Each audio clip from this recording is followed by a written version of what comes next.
We'll see if this has gone live. It looks like it's gone live. Just double checking everything. Would like somebody to give me some feedback as to whether the audio is okay and you can hear me. That would be nice. And welcome, yes, to the 100k live party. Thank you very much. I see there's been quite a few people waiting this afternoon. So hello to everybody in the chat. If you see me looking at different windows, it's because I've got various chats from different platforms. Excellent. Oh, hi, we've got some people recognise some familiar names already. That's good. So this is to celebrate, well, 2019, and it's been a good year for the channel. It's been a great year for the community. We just saw a community showcase, loads of cool things. And I think what we're going to do today is a code it yourself, which has become a bit of a tradition on this channel. Whenever we've got a milestone to celebrate, I subject myself to this ritual humiliation of writing bugs live. So what we're going to do is code a SHMUP, or a shoot 'em up, and it's going to be in the vein of those like crazy Japanese ones with bullets all over the place.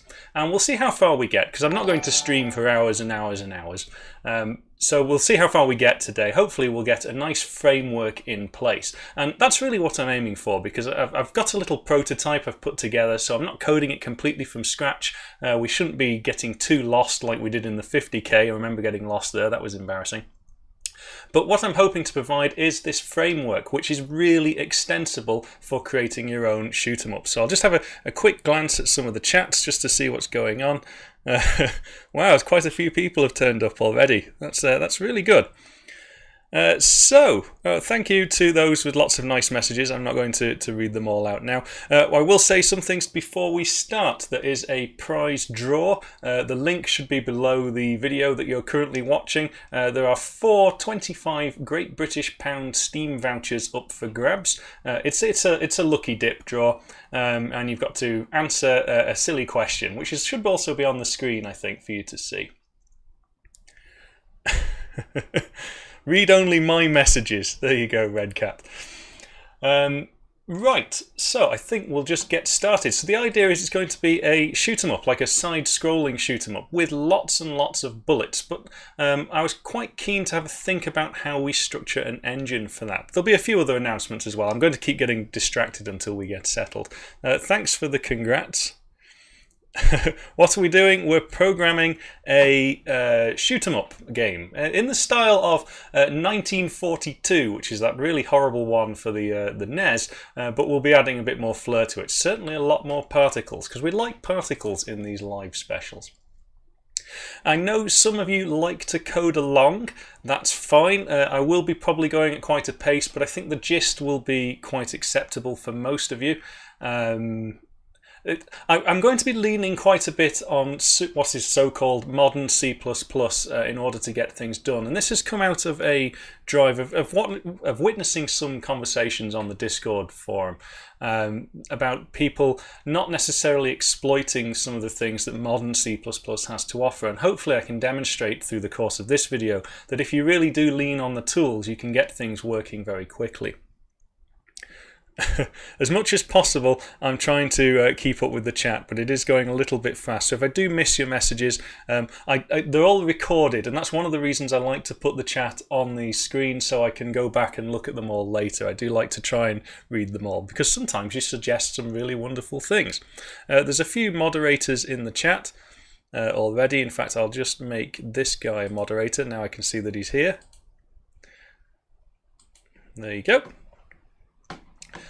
And I think we'll get started. So I'm going to be using the Pixel game engine. Now you should all be very familiar with this from the channel. The Pixel game engine, rather excitingly, got loads of announcements, haven't I? It's going to get a bit of an update next year. I've got some plans for it. It will be considered Pixel Game Engine 2, but it will be 100% backward compatible with Pixel Game Engine 1. There's a few reasons, but I'll save that for the new year. But anyway, yes, today we're using Pixel Game Engine 1. Oh, and one final announcement to make, because I'll make this at the start and I'll make it at the end as well. Let me just bring in this window here so you can see. The community has decided that a OneLoanCoder community blog platform is a good idea, and I tend to agree with them. So I'm now hosting this at community.oneloancoder.com. And the idea is that the community can write articles and get them up there, and dev logs or reviews of games, technology, anything that interests us as a community really. It's early days yet, there's not very many articles on it, but if you want to write something and get it seen, because it gets a little bit of traffic, hopefully now, they've got a bit of a platform to push what the community is developing.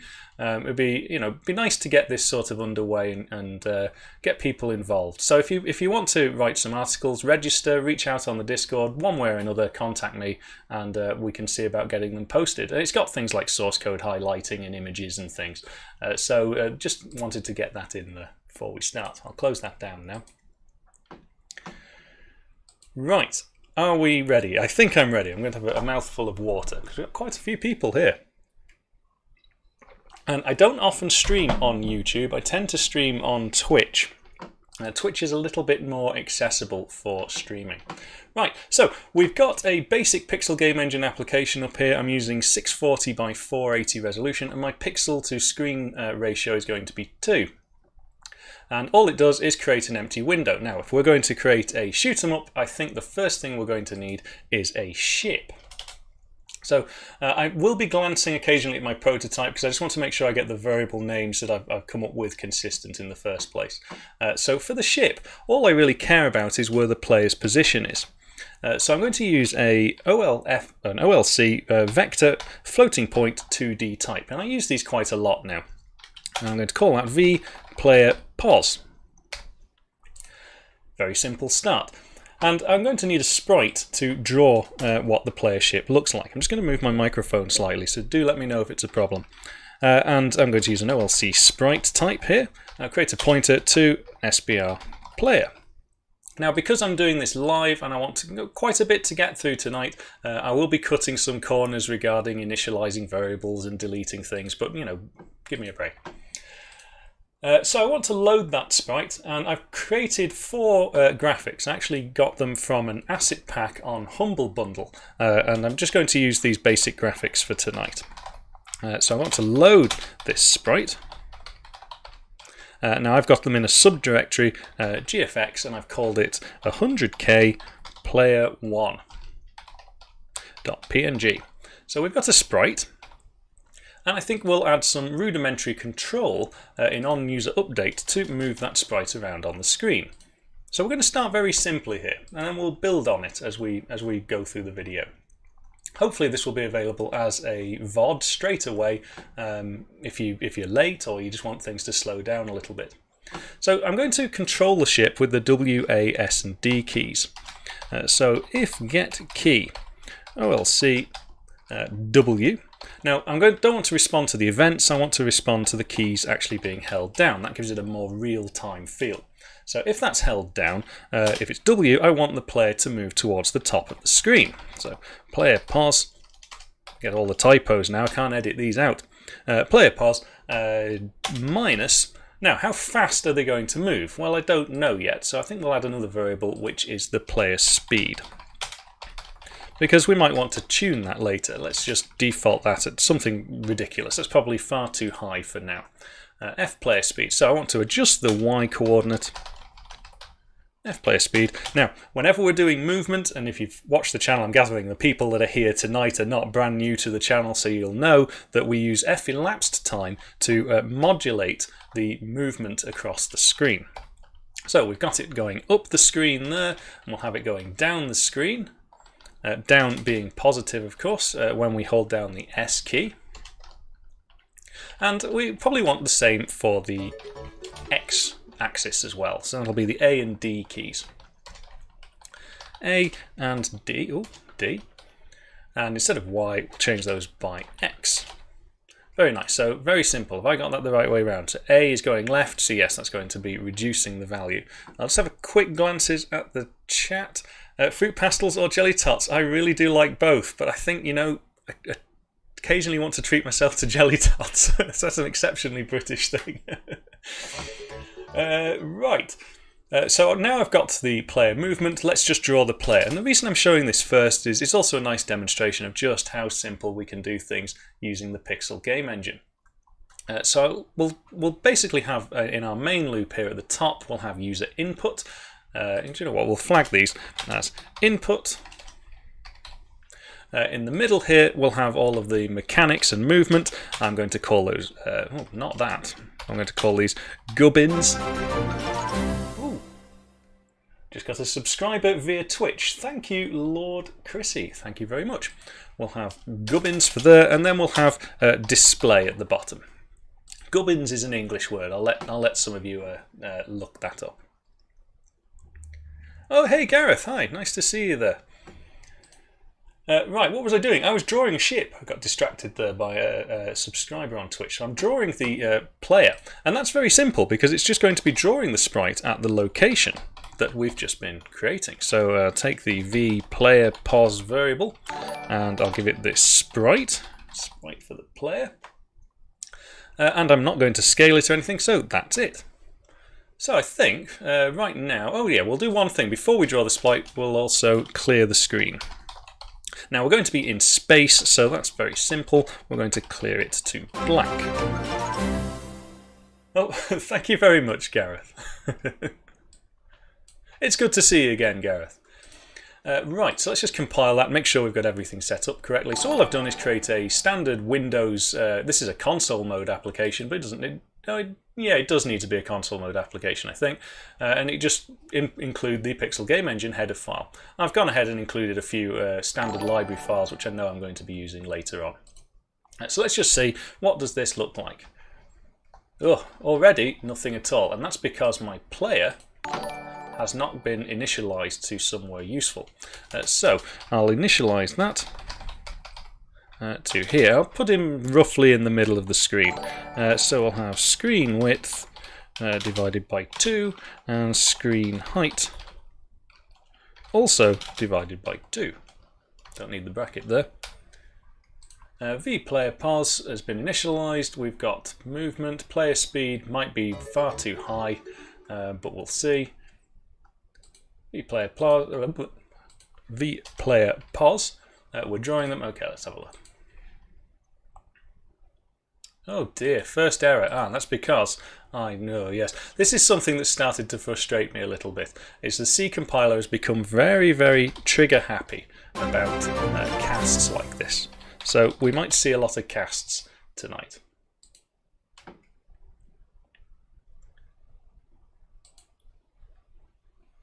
Why can't I see a ship? Ah, have I not called... Ah, loading up the wrong sprite. That's probably not going to help, is it?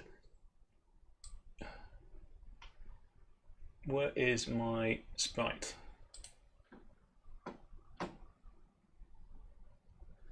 GFX 100K player. It's not player 1. Ah, that's what I've done wrong there. Oh, great start. Here we go. It's the beauty of editing videos. There we go. So we've got the player sprite, and I'm moving him around with the WASD keys. Now I don't want the white rectangle around my sprite, so I'm going to tell the Pixel Game Engine to draw the sprite using mask mode. So we just set that. That's set pixel mode. Oh, we'll see. Pixel mask. And what that's going to do is any pixels that have any transparency, it's not going to draw them. So it's faster than alpha blending, but a little slower than just drawing the sprite normally. So whenever you change the pixel mode, it's always good to set it back at some point too. So that should just now give us our nice sprite outline. There we go. Perfect. Got some movement on the screen. Right now we can't really tell what's going on. Now I think to give sort of a bit of context here, so we can see in the background that things are actually moving, I want something in the background that moves, so we can look at the relative movement between the ship and the background. And I'm going to do that using some stars.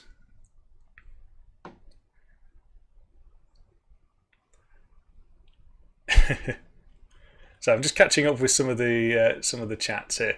They are going a little bit quick for me to keep up with, so I'll just occasionally glimpse, and hopefully we'll be lucky. I mentioned before that all the chats are recorded in the video, so I can go back and have a look at that, and I will read them all. I'm a bit strange like that.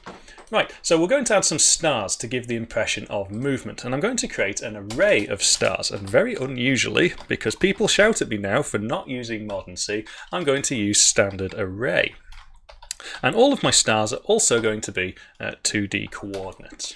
And I'm going to have, I don't know, 100 stars maybe, we'll see. Let's call that array stars.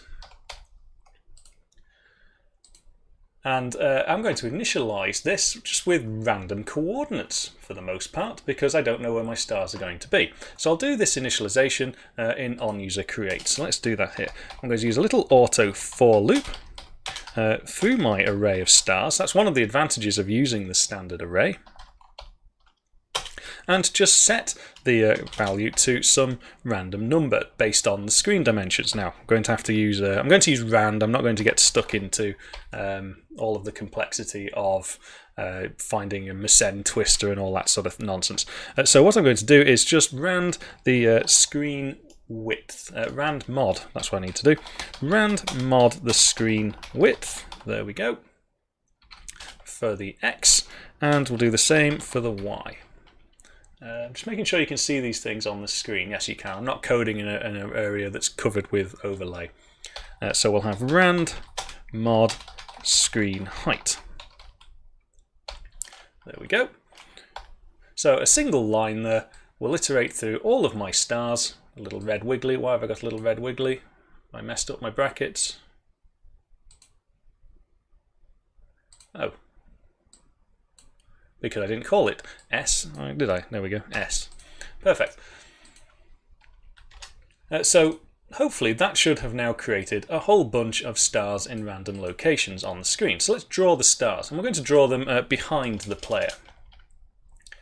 So to draw our stars, you know what, we'll just use the same thing again. We'll take our auto, little range loop there, and for all of the stars we're going to call the draw function, and the pixel is just going to be white. So I think that's all I need to do. Yes, very simple. Because now the draw routines actually take in the vector type as one of the standards. So does that give us some stars? It does give us some stars, but there's not enough of them. I think we need more stars. So we'll have 1,000 stars. Why not? See what that looks like. That's better. That looks a bit more like what I need it to be. So we're drawing some stars, but they're a bit static. I want them to move around. So let's make them move around. So I'll just I'm keeping the logic and the update for everything quite distinct at the moment. And the reason for that will become more apparent later, because there will be some times where I want to update the physics and perhaps update the stars at the same time. So for now, do you know what? Actually, no. I'm going to draw. I'm just. What am I doing? I want to draw the stars. I'm going to update the movement. Yeah, okay. Why not? The stars. They're not going to be involved in any of the collision detection, so I may as well just do them at the same place.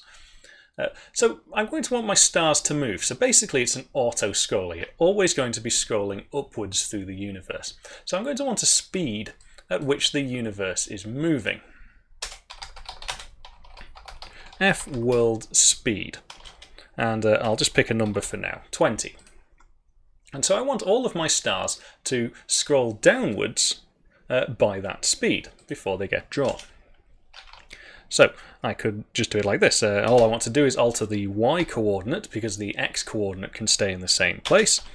So if I do that by F world speed times F elapsed times,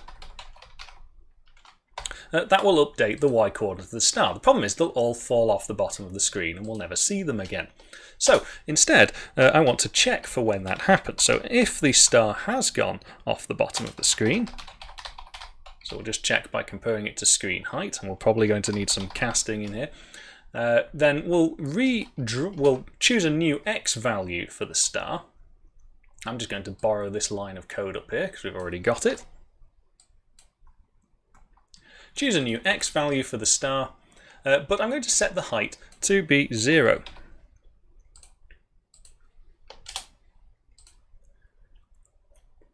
Just double check, yeah, that looks sensible. Let's have a look. So all of my stars start scrolling down, and when they fall off the bottom, they get a new x coordinate, and it looks like fresh stars. And this stops us seeing sort of repeated patterns in the stars in the background. So that's quite nice. It looks a little flat, so I think what I'm going to do is try and add some pseudo depth to it. Hopefully you can see these stars coming through, because I'm only streaming in 720p. Because I don't have the best internet in the world, and I don't want the streams to be too blocky and stoppy. Okay, so I want to add some depth to that. Now that means if we want depth, basically the stars are further away, I want them to move a little slower. So I need to choose a proportion of the stars to actually move slower, which means I can't really just iterate through the loop in this way. I need to do it slightly more old school. Because I want to know what the index of the star is. And basically what I'm going to do is choose, say, the first 100 stars are going to move at a slightly slower speed than the second 100 stars. So in order to do that, I need the index for the stars. So let's size t I equals 0. I is less than our array of stars dot size I plus. And we'll grab a star. Because I like just working directly with it, we'll use a little auto reference here. Yes, auto reference here. S equals our array of stars, element I. Basically, we're just duplicating what the loop was doing before, but now I know which element numerically I'm working with. Because now I can choose a different speed for certain stars. So if I'm working at, let's say, the first 100 stars. That's what I'm trying to think through in my head. So the first 100 stars, I want them to move slightly slower than the remaining 100 stars. Okay, getting there. So let's just bias our speed here by the I value. So if our I is less than, let's say, the first 100 stars, if that's true, then I want to move those a little bit slower than all of the others. Which I'm basically slowing it down because I'm multiplying it by a number less than 1. So if I'm not slowing it down, I want them to all be the actual speed we specified before. So let's just see how well does that work.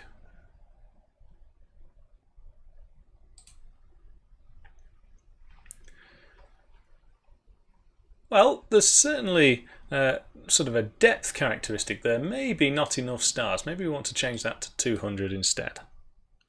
Or say 300. Let's be optimistic.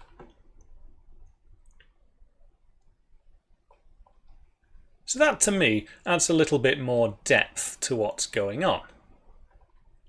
Might also help to shade the stars a slightly different colour too. So based on the same equation, I'm going to choose a different colour. So if the ones that are moving slower, then I'm going to use OLC grey. So they're a bit further away, they're not quite as bright. Well, so I'm going to use OLC white. Ooh, capital OLC. OLC white there.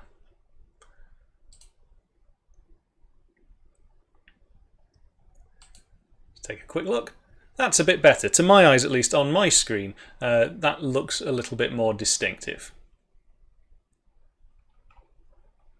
Right, so we've now got a ship flowing through space, flowing through space, and we've got something in the background that suggests that we're moving. And the nice thing is we can change the speed of this movement by changing this value. So if I wanted to move everything at twice the speed, it's all relative to what is our world propagation speed. There we go. So a little bit quicker this time. Make the deeper stars fade a bit. Well, I could make them a slightly darker grey. Do I have that as an option? Do I have a very dark grey? Yes, I do have very dark grey.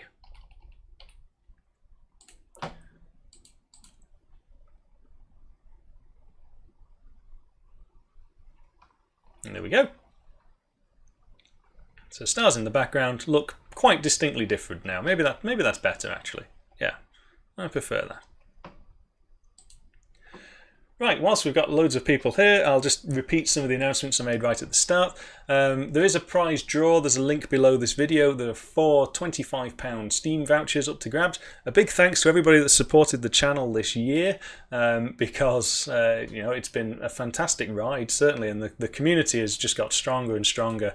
Not specifically around me, but specifically around the idea of helping each other to code, and I think that's the really important message to deliver. Right, we've got stars. Stars are done. So now I think we're on to the slightly more interesting stuff. How do we construct a level in this world? Well, we need to have a think about what we've got going on in the world, and perhaps pull up some OneNote. So sorry for just blinding everybody there. We'll have some slides, and we'll see if this works. Right, yes, definitely. See, completely bleached out my face on the camera there. So when we've got, I'm going to draw these sideways because it gives me a bit more space, but so we know that we've got our little ship here. Try not to make this look too rude. So that's our ship, and that's going to be flying through space, and we know that what we're going to encounter are enemies of some description. And the idea is that the enemies are going to shoot out bullets, and the player is going to have to avoid the bullets and shoot back. Now, how would we normally... OneNote doesn't have a dark mode, I don't think. How would we normally go about setting something like this up? Well, usually when I write games, nearly all of the videos I've done so far, everything tends to be tile-based. So you perhaps have a huge world and you'd allocate a specific tile to be the enemy, and because we're moving through the world, then the enemies don't really move, they'll just propagate towards the player. So that having a tile-based system is probably going to be too restrictive. The second option could be to have the entire world simulated all the time. So all of our objects could have an X and a Y coordinate, and every single frame, every object is updated depending on its movement pattern, because I think it'll be a bit boring if everything's just moving in one direction. You know, we want things to sort of move strangely, like this perhaps, or you know, we have one that comes in and then moves across the screen, or perhaps another one which does some sort of crazy movement just to confuse the player. So we know we've got different types of movement that we require. And I don't want to be updating all of these movement characteristics for every single object, because most of the time we're never going to see them. It's a waste of processing resources. And given that I suspect what we're going to really want is millions and millions and millions of bullets, physics may start to become a resource that we need to look after. Because we don't just want the enemies firing in a boring straight line, we want them firing in all sorts of crazy interesting patterns. You know? So spirally bullets, pulses of rings of bullets that come out. Some way to make the challenge for the player. So for all of my objects that are going to be considered enemies, I'm going to want something that defines how they're going to move around the screen, and something that defines what their firing pattern is, as well as what they look like and how much health they have and other things such as that. But I want this to be really flexible, and that's really what this video is going to be about. How do we make a flexible framework that people can extend really easily? Because I know there's going to be a handful of people coding along, and after this video a lot of people might also have a go at implementing something similar. It'll be great to see just how crazy some people can come up with the patterns. So we're not going to be using a tile-based system. I'm not going to be simulating the entire world all the time. What my approach is going to be, I'll just get rid of those. Instead, what I'm going to have is a list. And I'm going to have all of my enemies in a list. I'm just trying to work out on the hoof here how I'm going to visualize this in OneNote. I'm not quite sure. So as the player is scrolling through the world, now this is always going to happen, we know where we're up to in world. We can basically keep track of that coordinate. Where are we up to? And the idea is we're going to have a big queue of different enemies. So these are all going to be queued up one at a time. And they're all going to have a starting trigger time. And they're going to be in order, of course. And that means when our world time, call that WT, is equal to or greater than the trigger time for the object at the front of the queue, then the object gets entered into the game space. Because there's no point in simulating the things that we can't see on the screen. Not necessarily. We might just make this appear slightly before it becomes on the screen so it can scroll into it nicely, but the idea is we'll have all of these things stored in advance. But that doesn't tell us what we're storing. So we know that for each enemy, we're going to want to have something that defines its movement. We know we want something that defines its fire pattern. We know we want something that describes what it looks like. And we know we're going to want something that defines its health and other characteristics. Ooh, it's a strange E, isn't it? Other sorts of characteristics that we might want in our enemy. And I want to be able to sort of set these up very easily. I don't want to have to create a bespoke level editor or anything like that in order to do it. So what I'm going to do is create a framework which allows us to construct these objects in this queue, and the game is really just playing what is going on with this queue. And that might sound tremendously dull, but as with most games, really the stuff that goes on behind the scenes is not as good as the stuff that happens on the screen. Right, I'll stop blinding you all with that. Just have a quick chat catch up. So hello to all of those people that have joined. Quite a lot of chat going on. It also gives me a chance to have a mouthful of water too. Oh, that's better. Yeah, you'll be picking up all sorts of ambient sound today because I've got my mic slightly lower, so I've got the amplifier turned up a bit higher. It just keeps it out of the way whilst I'm trying to do this. So, what we've just described is that we've got something that defines what an enemy is. And so I'm going to create a structure which will be our enemy definition.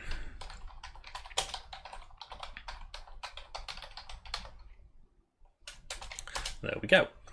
And our queue will store all of these enemy definitions, and when it's ready to turn them into enemies, well, we'll do just that.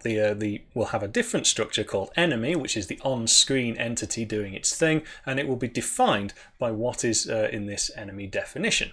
So we said that we know that the enemies are going to happen at a certain point in time. So the first thing I'll add is a variable that is our trigger time. I'll just default that to 0. So when our world time catches up with the trigger time, we're going to convert this enemy definition into an enemy. The enemy definition needs to tell us what the sprite looks like.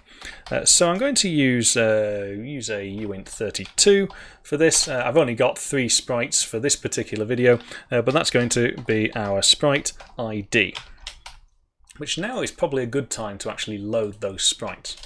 So I'll create a small array of sprites, sprite star that is, SPR, enemy, and we want 3 of them. Let's go down here and load those.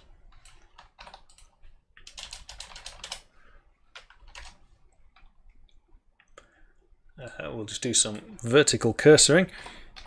Enemy 1.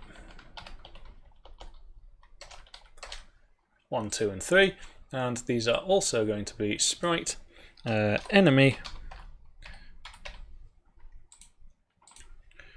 Ooh, don't start counting at 1. There we go. 0, 1, and 2. So we've got now 3 enemy sprites loaded in, and we're going to represent each of those sprites with this identifier, this enSprite ID. Other things that our enemy might have is some health. So we can reuse the same enemy sprites, but sometimes we might want them to be stronger or last longer, whatever, don't know. We also need something else, and that is, where does the enemy actually appear on the screen? Well, we know for the Y coordinate it's always going to be at the top of the screen. That's where the enemies are going to come in from. But the X coordinate can change, and that will allow us to have patterns of enemies. So I'm going to include another variable here, f offset. And this is going to be a normalized variable into how far into the screen along the x-axis should our enemy appear. So if it's set to 0, it's the far left. If it's set to 1, it's the far right. If it's 0.5, it's in the middle of the screen. So that's going to be a normalized value, and that just allows us to make the game a little bit less resolution dependent. I'm just catching up with some of the discussion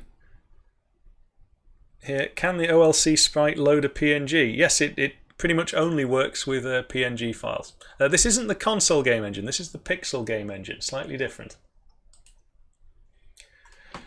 So we know our enemy definition will eventually get turned into something called an enemy. So I'm going to create another struct called enemy, and I don't want to lose this definition. When I create the enemy, I'm going to copy this definition into what the enemy is.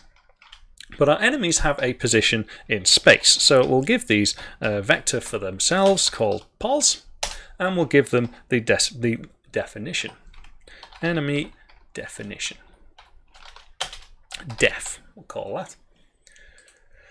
And I'm going to make it so that the enemies are somewhat responsible for updating themselves. So rather than me having to manually sort of check what the enemy is doing, it's going to be responsible for looking after its own physics. So for now I'm going to create this placeholder function which will pass in the elapsed time value.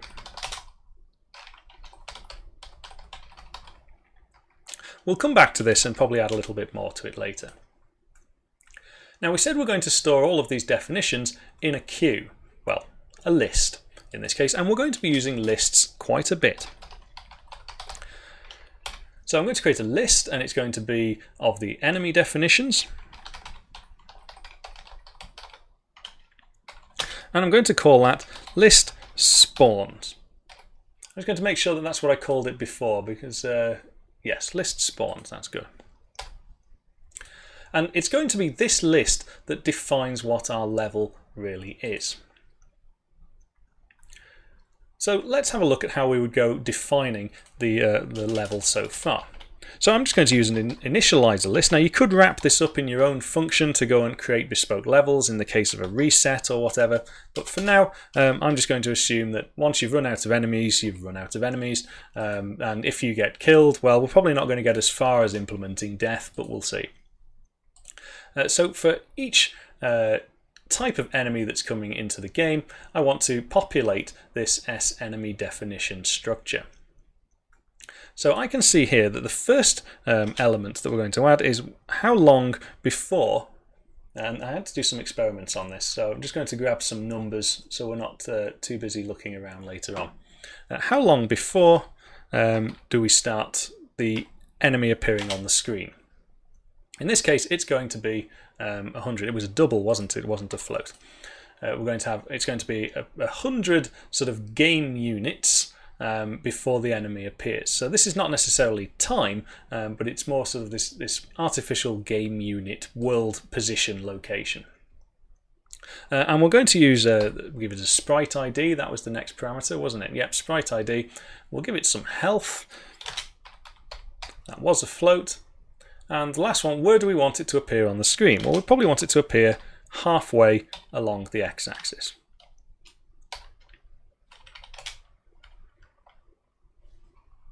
Oh, don't put the semicolon in there. So we've got a single enemy in our list of enemies.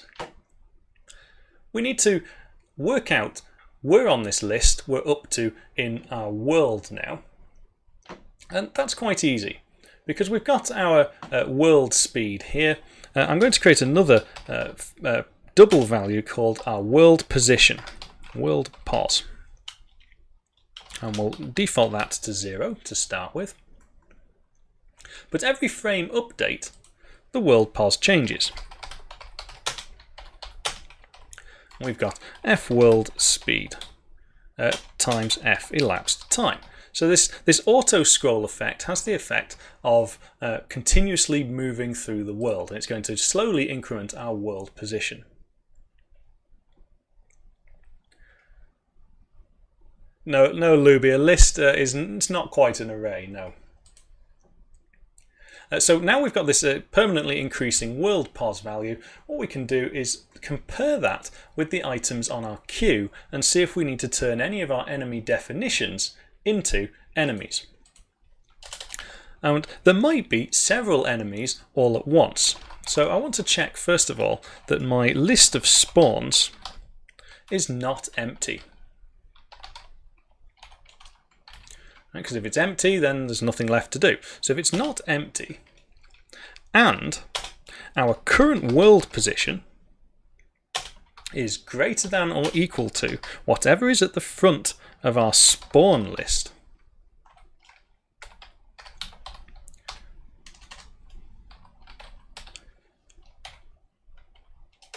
then I'm going to convert this definition into an actual enemy, which means we need a new list. We're going to be using lots of lists.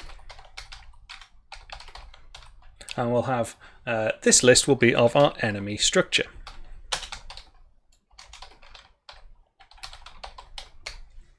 List enemies. Lost my place, there we go. So if we want to create a new enemy, fine, that's what we're going to need to do.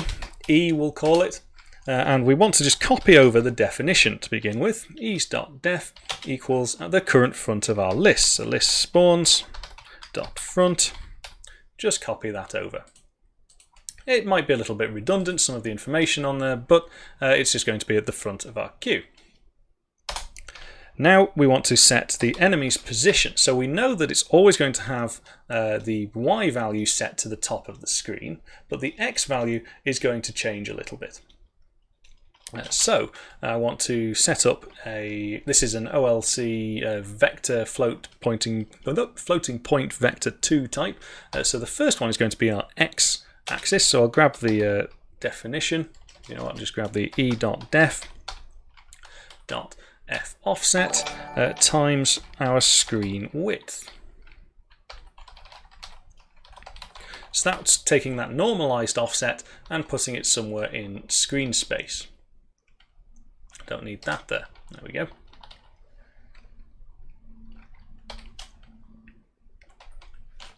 That's for our x coordinate. You know what, I'm going to just split these out over a couple of lines so we can see the difference between x and y.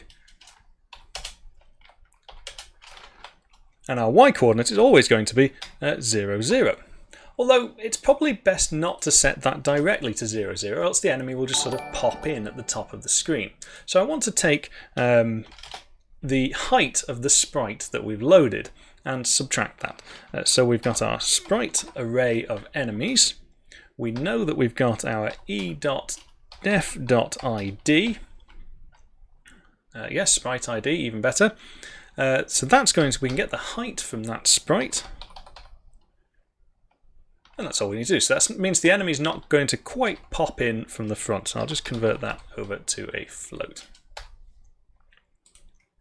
Which, whilst I'm here, is now making me think, well, the X position is probably better if it's not the top left of the sprite. Instead, we probably want to set it to somewhere in the middle of the sprite, don't we? So it's that offset, and we'll subtract from all of that. Oh, come on. Do the same sort of thing. Sprite enemy, but this time we want the width divided by 2. So yes, that will put us in the middle of the sprite. We're definitely going to get some casting problems shouting at me in a minute. So we've set the position for our enemy. Once we've got it off the front of our queue, we can simply pop it off the front. We're done with the definition, but we now need to add the enemy to our list. List of enemies dot push to the back E. There we go. Right, so now we've got two things that we need to think about. We've got our queue, which will spawn our enemies when we get up to them in the world, and we also need to think about how we can display our enemies too. So let's go down to where we're drawing things. The enemies themselves are going to also have alpha components, so we probably do want to stay within this masked section, but we want to draw all of our enemies. Let's do that. So this is going to be for auto E and list of our enemies, draw sprite, The position is of course e.pos, and the sprite will be sprite enemy e.def.enSpriteID.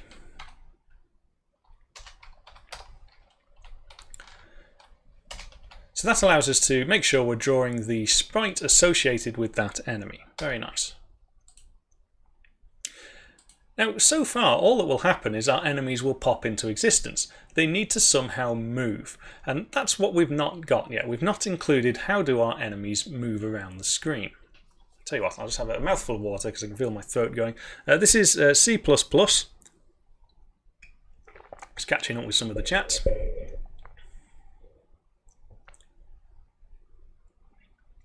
Quite a lot of chats. It's good stuff. Don't forget there is a prize draw. You can win £25 Steam vouchers. Just enter the prize draw. There's a link below the video. So now we're going to get to the fun stuff. How do we implement the movement and firing patterns?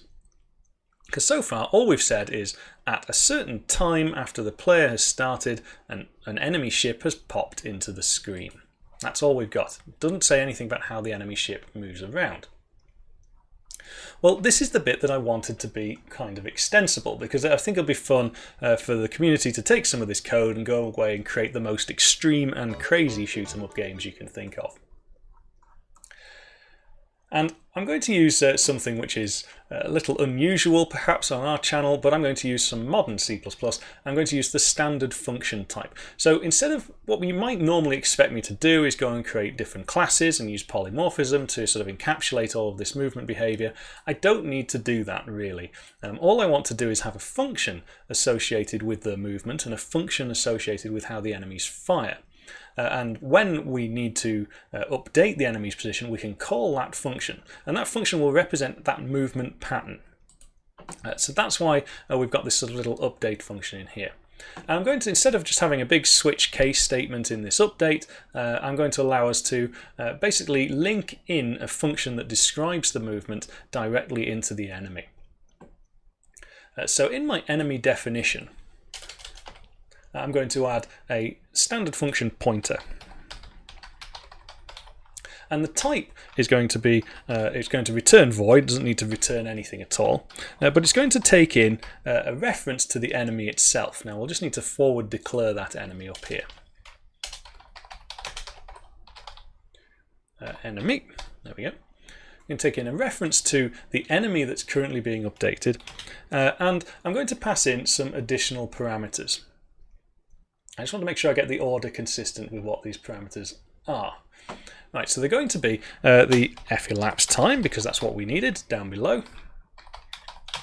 And I'm also going to pass in the current world speed that we're moving around at. And I'm going to call that scroll speed. Oh, I'm doing this wrong, aren't I? These are just going to be floats. So we've got these two floats. There we go. So I'm going to pass in a lambda function that represents this particular movement type, and I'm going to call that funcMove. Not that it moves in a funky way just yet. And when we update the enemy's position, all I need to do is call the definition that we've associated with that enemy and call the funcMove function that we've associated with it.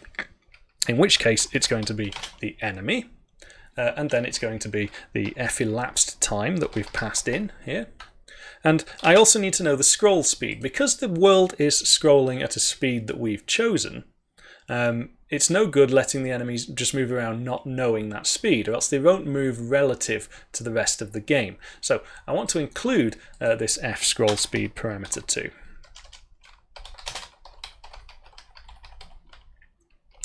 Scroll speed, and that's going to also have to come in through our update function.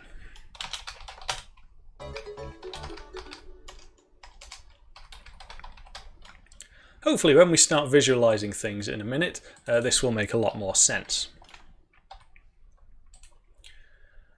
So I've got my update. When we're going to loop through the list of enemies, we're basically just going to call their update functions, and they will look after themselves regarding movement and firing. But right now we're just dealing with movement. So let's have a look at adding in a very basic movement function. I'm going to define these movement functions in my onUserCreate function. So I'm just going to stick all of that loading code and prep code up there. We'll keep the list of spawns down here, and in between I'm going to have some lambda functions, and these are going to be our movement patterns. And they're going to look very much like what we've just defined, rather conveniently. So auto, and we'll prefix these with move, and this one will just have move none. So I think it's important that we have just basically go with the flow, travel down the screen. So that will be movement none, and basically it's just going to move in a straight line down. A bit confusing. You've got to remember the world is moving all the time behind the scenes. So if we want the enemy to move at the same speed of the world, it's not actually needing to move at all. So that's why we're calling it move none. And this is going to take in a reference to the enemy. It's going to take in the elapsed time, and it's going to take in the scroll speed. Oh, that's not how you define a lambda function, David. There we go. I'm just going to cheat and we'll capture everything for now. I'm sure the purists out there can shout at me on Discord later. So if we've got no movement, but we want the enemy to move relative to the rest of the world, then we need to update its y coordinate accordingly. In this case, it's just going to be f scroll speed times f elapsed time. Simple enough. So how do we associate this pattern with the enemy that we've created? Well, here we've got our enemy. It's going to be spawned at that location. But let's pass in, because in our enemy definition up here, the next parameter is this move function. So I can now define this in here, move none. So if you didn't know you could wrap up lambda functions like they were variables and objects, well, you can. So that's going to associate with this particular instance of this spawning enemy this movement pattern. So I think we'll try and start to visualize some of these things now. So once we've emptied our queue of anything that's relevant, so all of our definitions that have just become enemies, we then need to start updating some of the physics of what the enemies need to do. Let's consult my prototype here.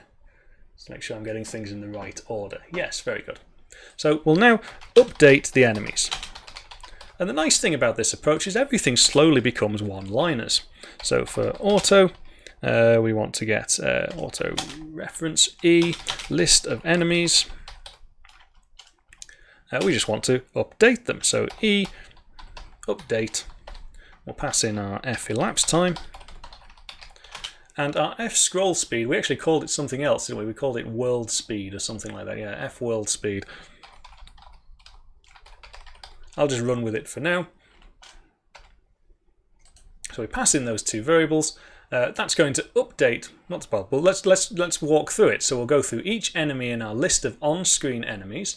We'll call its update function, which was defined here. The update function then calls the movement pattern function that we've associated with that enemy, and hopefully it should move around on the screen. Let's just take a look, take a deep breath and take a look and see what happens. If we've not got any bugs, that is. So we said it will come in at about t equals 100, and there it is. You see it came in from the top, and it's moving relative to the rest of the world. Enemy exists, and enemy has now gone off the screen. And this is an important thing to think about, because the enemy has gone off the screen. It's still there, but it's absolutely no point in having it there. So we should probably look to purge our queue of enemies which are no longer relevant to the gameplay. So we will remove enemies that are redundant. Sounds like a good comment. And to do that, I'm just going to use the remove if function on the list. So if our list enemies dot remove if, and we're going to base this on a condition that the enemy has gone off the screen. So we'll just capture everything again, cheap and cheerful. This will take in S enemy reference, spell enemy right. E, that's all that's going to be in there. And what we're going to check is just to make sure that its coordinates are still on the screen. So if the Y position, which is at the top of the sprite, if any of these return true, it's going to remove this enemy from the list. So if e.pos.y is greater than or equal to screen height, and I'll stick the cast in there, then it should flag that enemy for removal.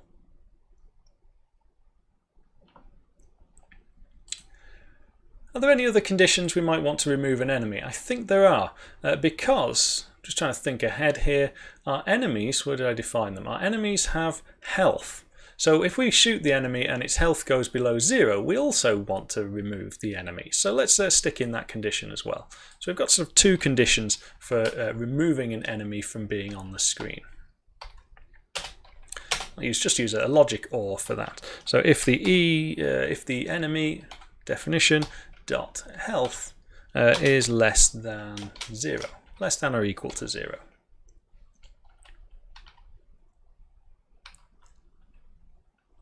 Yeah, that's everything I need, I think.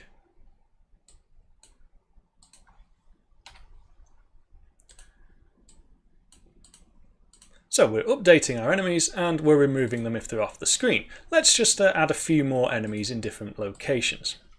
Tell you what, just to make things happen a little bit quicker, I'm going to start that one off at 60, and we'll show you why this method becomes very flexible now. So let's add 2 more enemies. Let's add another 3 more enemies here. Just indent those. So this first one's going to appear at whatever 60 happens to be. Let's put the next one at 120, and let's put the next one at 180. They'll all be the same. Well, let's vary the graphics up a bit. So the next wave will be those, and then these will be these. And we'll adjust these positions. So for this one, I want this to appear at quarter and about 3/4 along the screen. These ones will have at, I don't know, 0.2, 0.5, yeah, 0.8. Why not? So sort of in the middle. So we've now defined a whole bunch of different enemies, and we'll see why this way is nice to define a level. Just make sure, yeah, okay. Multiple enemies. So what we should see now, hopefully, is a little bit more interesting. So there's our first enemy appearing, there's our second, and there are our third enemies. They're a bit close together, so we probably want to space out those timing intervals. But we've now got a way of defining whereabouts in our level those enemies appear. So yeah, I am going to space those out a bit. You know what, well, we should probably double them a little bit. Yeah, 240, 240, 360. 360, 360. Just see if that feels a bit better. Whilst that's compiling, hello to everybody in the chat that's joined in. Thank you for coming along. Thank you for making this year really good fun. That looks a bit more sensible. So now our enemies are scrolling, but they're scrolling a little bit boring, right? You want the enemies to do something a bit more interesting. So let's add in a slightly different movement pattern, perhaps. But I'm sure at the moment you can see that right now we could have a big long list that represents everything that's relevant in our level, and we're actually saving processing time because we're only ever bothering with the things that are on screen at any one time, and the framework is sort of taking care of that for us. It's quite nice. So I'm just going to consult. I created in advance a whole bunch of different movement patterns, but I don't want to go into all of them, I think, during this shoot. So let's say we wanted something to move a bit faster. So this is a nice one. So let's take another lambda function, and we'll call this one move fast. But all it's going to do is move fast in a straight line. This is exactly the same as the one before, but it's going to move 3 times faster. So let's do that with our middle two here. So instead of giving them the move none pattern for movement, I'm going to give them the move fast. So we'll see our first one appear, second one appear, but they have their own unique movement pattern, and the third ones appear. So everything's under control about when the enemies appear, so you don't just end up with this big cluster of enemies all at once at the start of your level.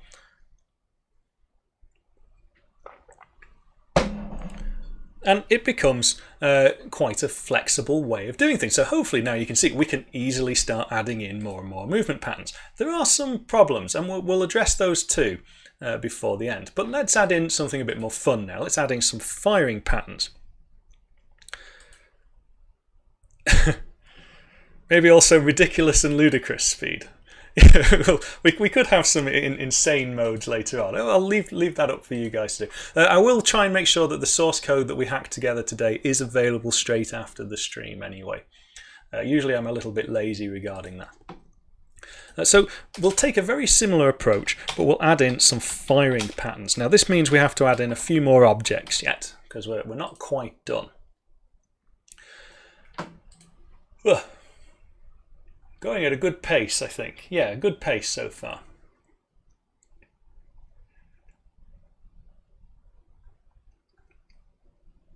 Right, okay.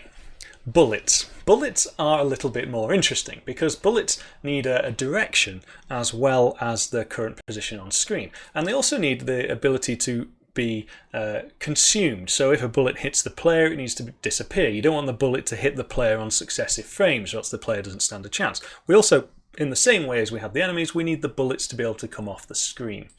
So I'm going to add in another struct that's going to define a bullet. And that's going to consist of two vectors, vf2d pos, which is going to be the position. We'll also have another one, which is going to be the velocity of the bullet. And don't forget, velocity includes direction. It's not just speed. And I want to include a boolean in there, which is going to be a remove flag. So at any point we want to command the bullet to no longer exist, we'll set this flag to true. But by default, we'll set it to false. And as we had with lists before, and this is, I don't know if Diego is watching, but if you're watching, and the other day you said there's absolutely never a reason to ever use lists, well, here we go. S bullet, and we'll call this one, unsurprisingly, list bullets. There we go. And so, like with our other start again. Like with our other objects, our enemies and our player, we're going to need to update our list of bullets, and we're going to need to draw our list of bullets, and we're going to need to remove bullets that are no longer relevant. So this list of bullets is going to be quite an important thing, and we're going to maintain a separate list for enemy bullets and player bullets, and we'll talk about that a little bit later when we implement player bullets. You just find where my update enemy bullets are. There we go. So updating enemy bullets is a little bit more tricky because we also at this point probably want to start thinking about how they interact with the things that they touch. But for now, we'll just create another little auto range loop here. Auto, call it that, list bullets. And updating the bullet's position is really simple because we just want to take our position and we want to offset that by the velocity for the current elapsed time. So b.vel times f elapsed time. If I've missed notifications, I am sorry if I've missed them. I've got to keep this quite quiet or else I get lots of feedback. Now, our bullet's velocity, we can't just update it by this velocity on its own, because there is another velocity in play here, and that is our constant scrolling world. That's always in effect. So we also need to include that in here too. Unfortunately, that's very simple to do because we could just construct temporarily a vector that contains that velocity in the y direction. 0, 0. And what did we call it? F world speed. There we go. So we'll take the bullet's current velocity, add it to our auto scrolling velocity, times that by f elapsed time to sort of give us the integral movement. And that's it for now. We can come back and do some checks later. So again, pretty much a one-liner. But in the same way as before, we want to make sure that we've not got lots of bullets we don't need. So I'm going to remove bullets off screen. Oh, thank you, Ollie. I've got a new thing there. I've not seen that before. Thank you very much.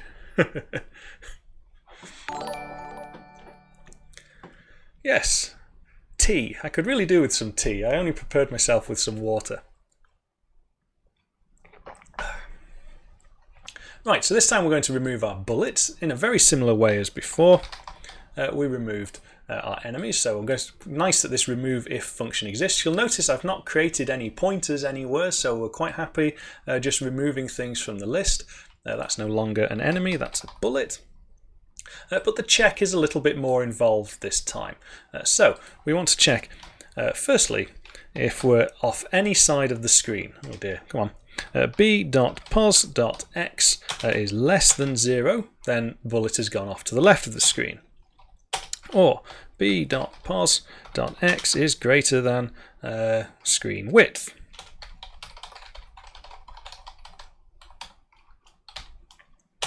And we need to do something comparable for y. So we'll take b is greater than screen height. I think I've already got that there. Perfect, that's good. Or b.pos.y is less than 0. So I'm basically just checking, is the bullet outside of the visible area of the screen? Also going to throw in, and I know this is right at the edge of the screen here, so sorry if I'm not moving the camera around. I also want to throw in the equivalent of the health for the bullet here. We had that remove flag, don't forget. So if at any point we cause the bullet to be no longer required, that's where we're removing it. Probably got brackets errors all over the place. There we go. Let's take that out. And we didn't call it B. There we go. So just double check that that makes sense looking at it. So yep, screen width, screen height, 0 and 0. And we're removing. Jeremy, thank you very much. That's very, very kind of you. Very, very kind indeed. Jeremy Smartwood there. Much appreciated. Well, it's a shame. I mean, the VOD will be available, and I thank you very much for that. All donations and things end up in some way or another going back into the community, either through new gear from me to make better videos, or interesting technology that I can make videos about. So thank you very much. Yes, $50 for using lots of lists. Lists of the future. I appreciate that, Jeremy. Thank you very much. So. We're completely distracted now. That's the downside to getting a very nice, generous donation like that. We've removed bullets off the screen. We've updated the bullets' position on the screen, but we've missed out something fundamental, haven't we? We've not actually got a way yet to include bullets. Is this my full-time job? No, it is not. I do have a full-time job, so I can only do YouTube videos and Twitch streams and manage the community in my spare time.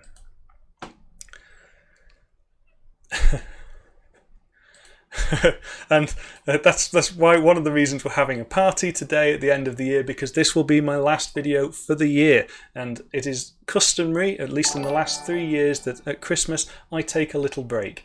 I won't be back on YouTube until probably the end of January, something like that. It gives me a few weeks to have a rest and come up with a load of new ideas for next year, and my ideas list is bulging, but I do actually have to work on the code at some point.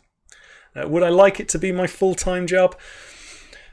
Yes and no. I mean, I do enjoy doing this. I'm pleased that people are enjoying what they see and taking part, and it's great to see somebody, for example, join the Discord server that can't code a thing, and within a couple of months they've got their own games up and running, and it's really satisfying to see it just working. You know, from that perspective, I'm pleased that the output is doing what I'm trying to do. Is it enough to sort of feed the mouths I have to feed, or pay the mortgage and all of the other real life problems that we have to deal with? Probably not, so that's I would need to keep a job on the side as well. I do try and reply to most of the comments. Now the comments get a few too many on the videos to reply to all of them, but if the comment is well formed, I do read them all. I should point out I read absolutely everything that gets sent through. So even if it's on the GitHub, even if you're complaining about some bug you've found on the code, it gets read. It doesn't always necessarily get replied to, but it is certainly acknowledged. I do want to stress that I'm not the kind of guy that's just going to ignore all of the comments on the videos. I'm even still replying to comments on videos from 3 years ago. But it's just now I have to do them in batches rather than immediately respond. So we're up to bullets. Bullets. Let's have a look. I'm sure mentioning bullets so many times is going to get this video flagged in some way or another. So let's see where we're up to with bullets. I'm also conscious that I don't want to take up far too much time either. So, bullets, we want another function, didn't we? That's what we were going to do. So we've created a function here for our firing patterns. We're going to want something that's very similar for our firing patterns. I should have said moving patterns before. It's my brain going too fast for the speed of my fingers and mouth, I think. Now, we've only got one list of bullets to play with, and I don't want this function to necessarily return things that then we've got to insert into the list. So I'm going to pass in a reference to the list of bullets, which will pass through all of these functions. Now, there probably is a tidier way to do this, but I just liked the simplicity of this. So we've got our standard list of bullets, a reference to it, and we'll call that func fire. There we go. So now we've got another function. We can go and create, we'll just update this in here too, why not, whilst it's here. So as well as updating our bullets, we also need to update our firing. Forgotten how to type already. Blown away by the donation. Right, update. No, it's not update. So completely confused now. Dear me, fall to bits. Func fire. Again, we pass in the pointer to the current enemy. We pass in, it's the same parameters. I'm not repeating them. Let's cut and paste those. Same parameters, because the bullets may need to know what the starting scroll speed is, for example. We'll see that in a minute, because bullets can go everywhere, and that's what makes them really fun in this instance. But we also need to pass in our list of bullets, and that's something we haven't got in our enemy update function. So again, I need to bring that in. I'll just call that B. We'll pass in B there. So that's actually a list of the current bullets. And by passing everything by reference like this, you'll see we're not necessarily using pointers directly. We're not worrying about memory management, but at the same time, the nice thing about using the standard library in this way is it's all sort of self-contained. It's going to look after itself. I've got a little red wiggly there for some reason. Why is that? It's because we've just changed this. We now need to add into here our list of bullets. So that's where we're updating the enemies. We've now given the enemies all the information they need to do their updates. Right, so we need a firing pattern. That's what we need. So let's just copy one of these to start with. And instead of this, we'll call this one fire none, because you might want enemies which don't fire anything. And you could extend that, and we probably won't get around to that today. We could extend that by having other things like pickups or blocking scenery. They could all be built into the same framework. So it's important that we also have a facility for not firing at all. And in this case, if we're not firing anything, we're not adding anything to our bullet list. I just need to include that at the end here, don't I? Standard list S bullet. We'll call that, what did I call it? Bullets. I just want to try and be consistent so I don't get lost later on. Is that actually what I called it? Can't remember. Standard list. Yes, bullets. So firing none doesn't seem to be like a very interesting pattern because it doesn't do anything. But we do need it for things that don't fire. So we'll also have another one straight away. And we'll keep this one really simple and boring. This one's going to be called fire in a straight line every 2 seconds. Let's have a think about that, just whilst I catch up with some water.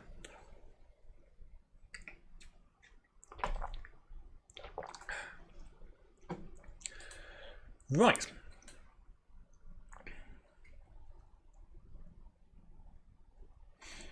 We've encountered a small problem, and it's to do with state. And that's why I'm just having a little bit of a think about how to sort of elaborate this.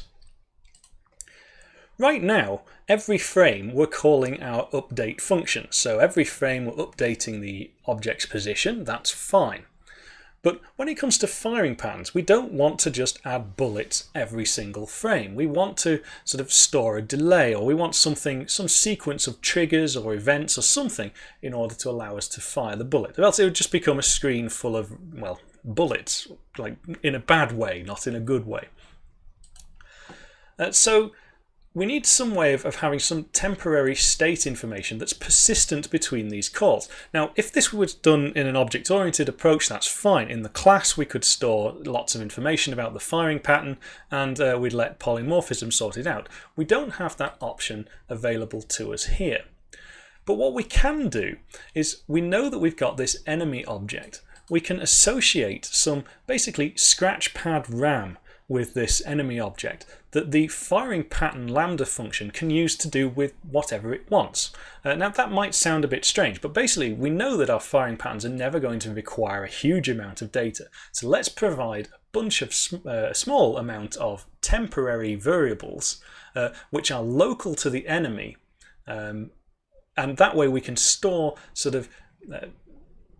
store information between function calls to the same lambda function. You'll see what I mean when I start coding that out. I've probably not verbalized that very well.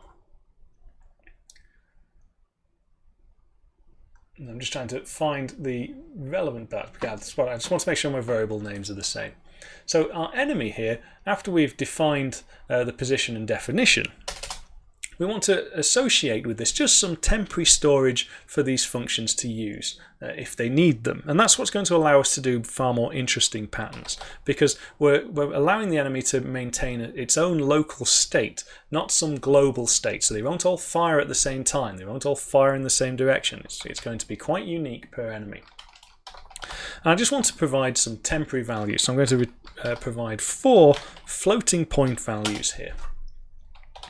And I'll do 4 for the movement function, and I'll just initialize those to 0. And I'm going to do 4 for the firing functions. Now, it's completely up to the programmer, you guys, me, what we do with these. They're just 4 storage locations to store information.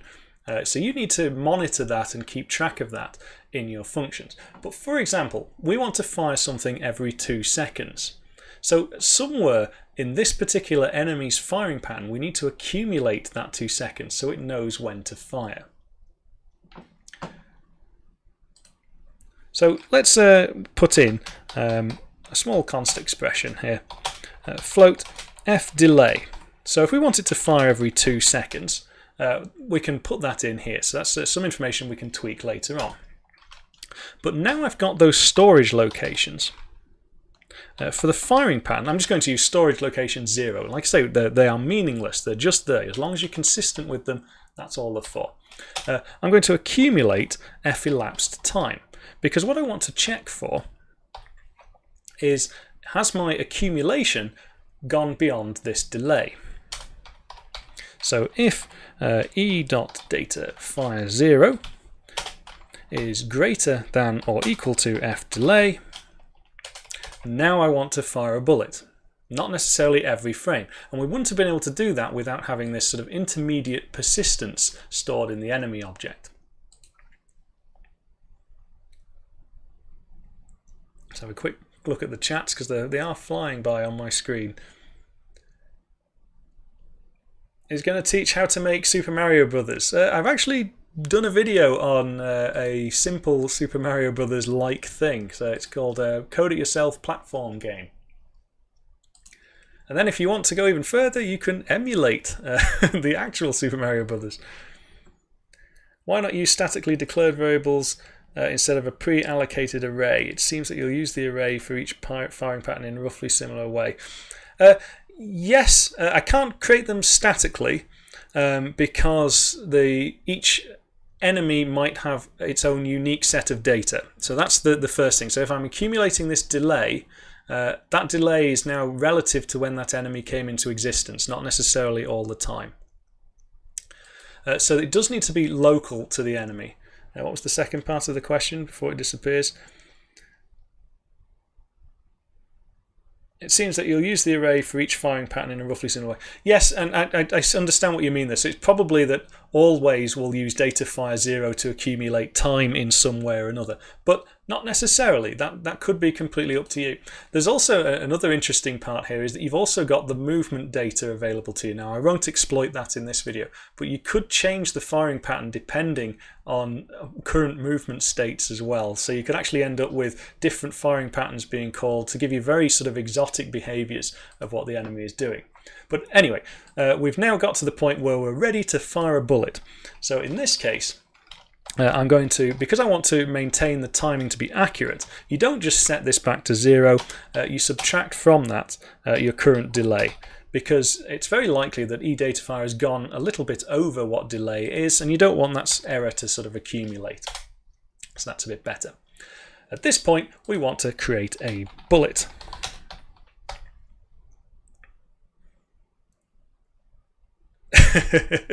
Just looking at Gareth's comment there. People are really hating on OOP at the moment. I don't see why at all, but hey, fair enough. Right, where do we fire the bullet from?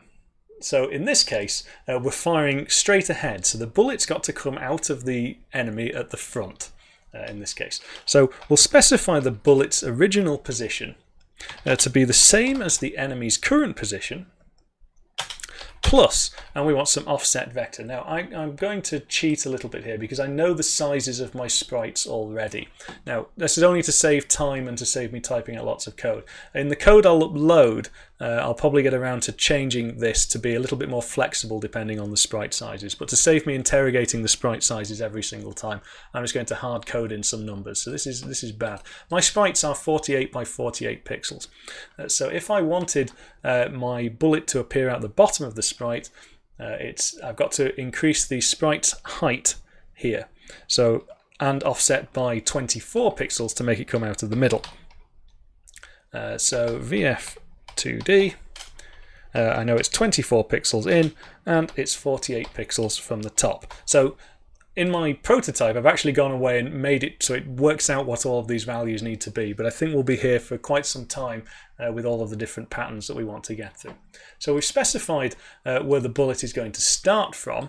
We also need to give it a speed. Now we've indicated that this particular type of firing pattern is just to fire straight down.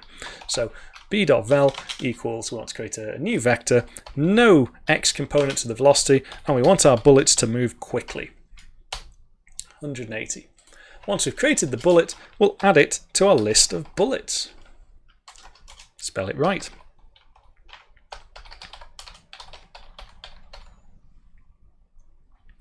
There we go.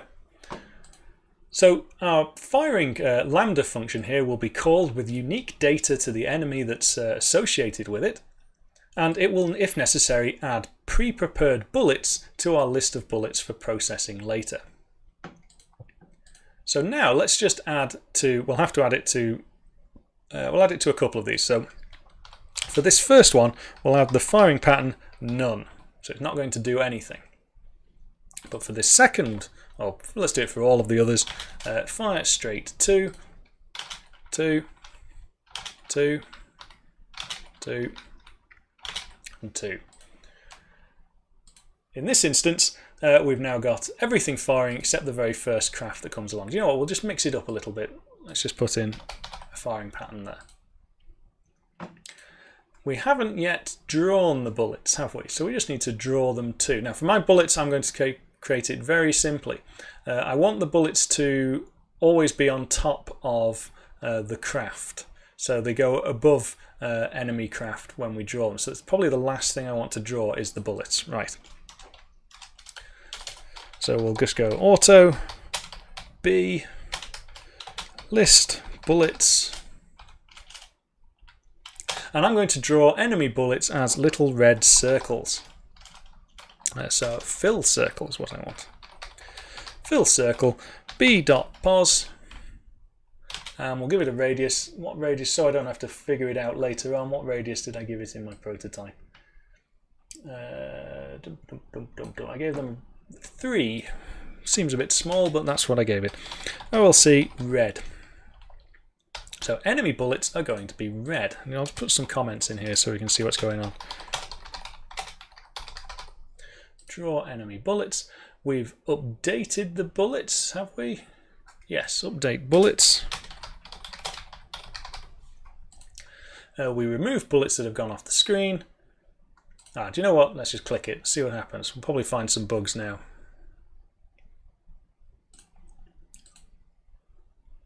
Right, so the first enemy should come along. Doesn't do anything.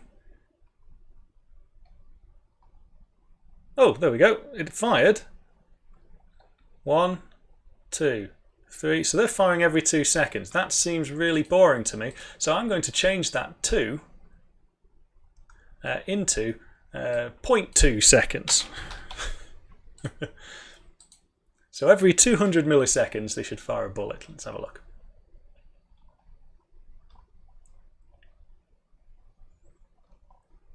Probably should have made that first one fire. There we go.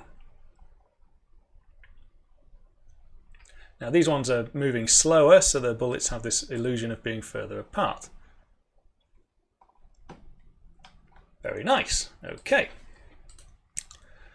Let's add in now the ability to, what should we do next? Firing bullets?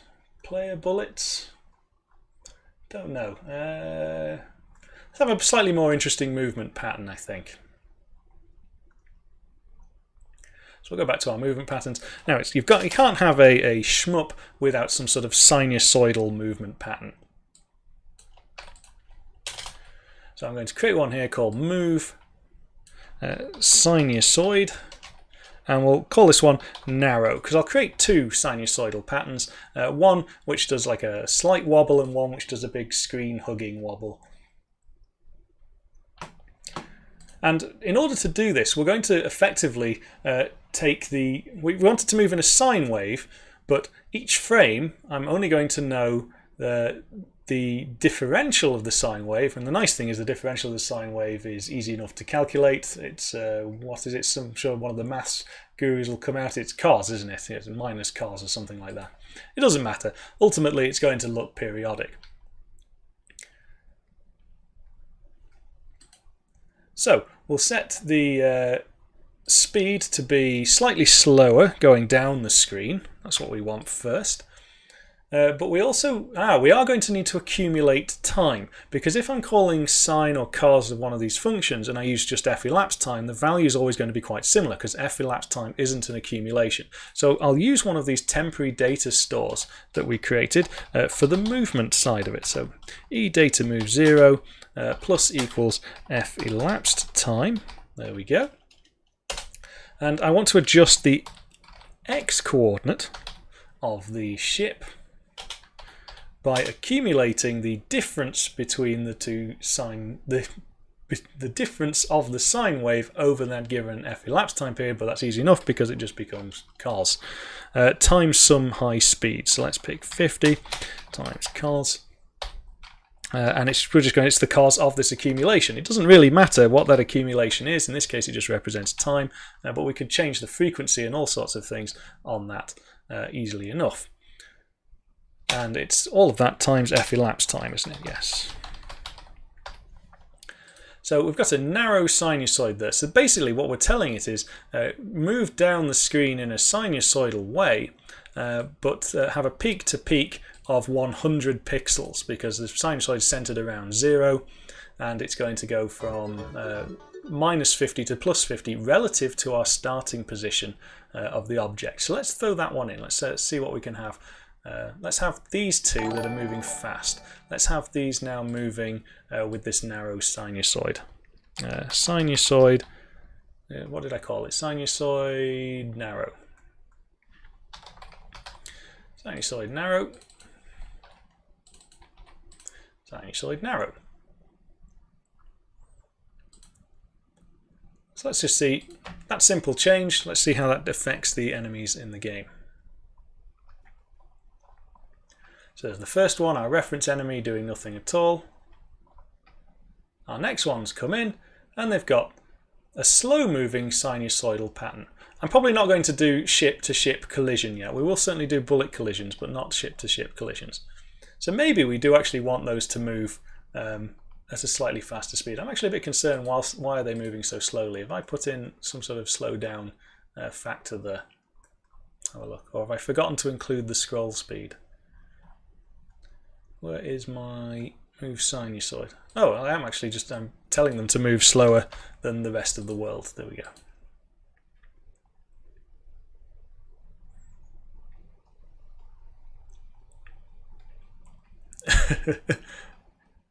Hey, I can program the game but not necessarily play it. Okay, so now we've got an enemy with a fairly simplistic pattern. Very easy now to create a slightly modified sinusoidal pattern. Let's have one that does some crazy wide sinusoid. And all we need to do for that is up this number. So that's going to increase the size. Now they might fly off the edges of the screen, but that's okay. We only check if our enemies are dead when they've gone off the bottom of the screen. So let's have our very first ship, move none, is now going to move sinusoid wide. And I'm hoping it's becoming apparent that you can see now we can just encapsulate these movement principles and firing principles very simply. So that's nice. The ship is now moving nice and smoothly and doing its own thing. We've picked some very simple things here. We've got the ships just moving in this sinusoid pattern, but because we're storing this local data, we could have for the first 5 seconds it does a sinusoid, and then for the next, after 5 seconds, it flies off horizontally and does all sorts of things. Because we're storing local state with the... Sorry, I'm just reading some of the chats there. Because we're storing the local state along with each enemy object, we never really lose track of where we are. So, next thing to add, let's add a slightly more chaotic firing pattern. I've made a few sort of template ones up here, so I'm going to throw these in. Right, how about one that fires everything out in a circle? That might be quite nice. So I'm just going to copy that one. Fire. I'll call it circle pulse 2. And the pulse 2. The reason I'm calling it that is we don't want it to just constantly fire outwards. We want it to sort of fire with a certain duration. So in this case, let's say every 2 seconds again. So let's set our delay out to 2 seconds. So every 2 seconds it's going to fire a whole bunch of bullets, because right now we're only ever returning 1, but there's nothing stopping us returning more for simultaneous firing. So how many bullets shall we return? So let's include that. Int n bullets. In this case we'll have 10 going out in a circle. Now, I'm going to have to do a little bit of trigonometry here to work out which direction the bullets are going to move in. So I'll need to work out, if I've got 10 bullets and I want them to move in a circle, what's the sort of radial difference between the bullets. So in this case, we'll have a theta value, which is the angle between 2 adjacent bullets, which is going to be full circle, 159 times 2 divided by our n bullets. Right, so we'll do the same sort of thing for accumulating the delay. We'll use data 5. If that goes above the delay, we reset it, but now we want our bullets to be a little bit more interesting. So we'll create int I equals 0. I is less than the number of bullets we're going to create, I plus plus. Oh dear. And all of our bullets this time, if they're being fired like this, they're going to come from the center of the ship. So we don't need to do any offset, but our velocity is going to change. I liked the speed that we chose, 180. That seemed about right for me. In this case, the velocity is just going to be the sine and cos of the theta value for that particular bullet's index. So we'll have cos of f theta times I for you, and the sine equivalent for you, sine f theta times I. So we're giving the bullets a big velocity and adding them to the list. In this case, we're going to add 10 bullets. So which enemy shall we pick on? Well, we've not got anything for this first ship, and we call that one circle pulse 2. So every 2 seconds, what I'm expecting to see is a whole burst of bullets appearing out of the ship.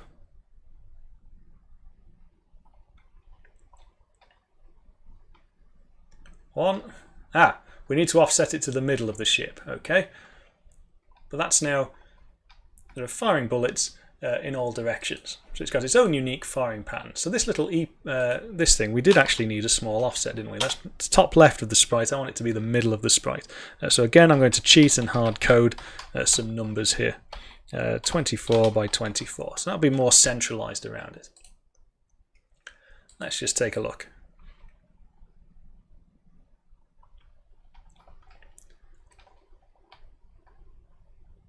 That's better. Maybe the craft is moving a little bit too quickly in this instance, so maybe this sort of firing pattern is better with slightly slower moving ship. But that's easy enough for us to change now, because we can simply change this sinusoid pattern into something else. Let's just stick with a none at the moment. Keep that simple. But let's start playing with some of the chaos. We've now got it firing out every 2 seconds. It fires out 10 bullets. Let's make it fire out 100 bullets every 2 seconds.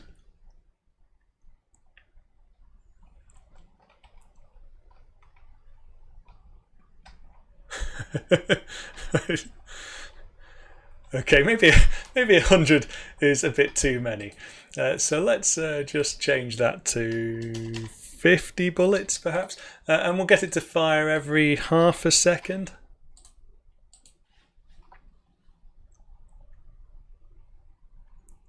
Hey Ben. Right, that's more like it. There we go. So that one's got some chaotic pattern associated with it. Told you we'll have lots of bullets in this game for you to try and judge. Right, so now we've got, you see all the bullets stop and things when the enemy's gone off screen. And if you're looking at the side here, we're absolutely not leaking memory anywhere or anything. We're not doing anything with memory in this program. Very nice. Right, so we now need to add in some form of collisions. We've got bullets everywhere, so how are we going to handle collisions? Well, in order to have a collision, we need to have some health. So, excuse me, I had a variable called player health. And I'm going to set that to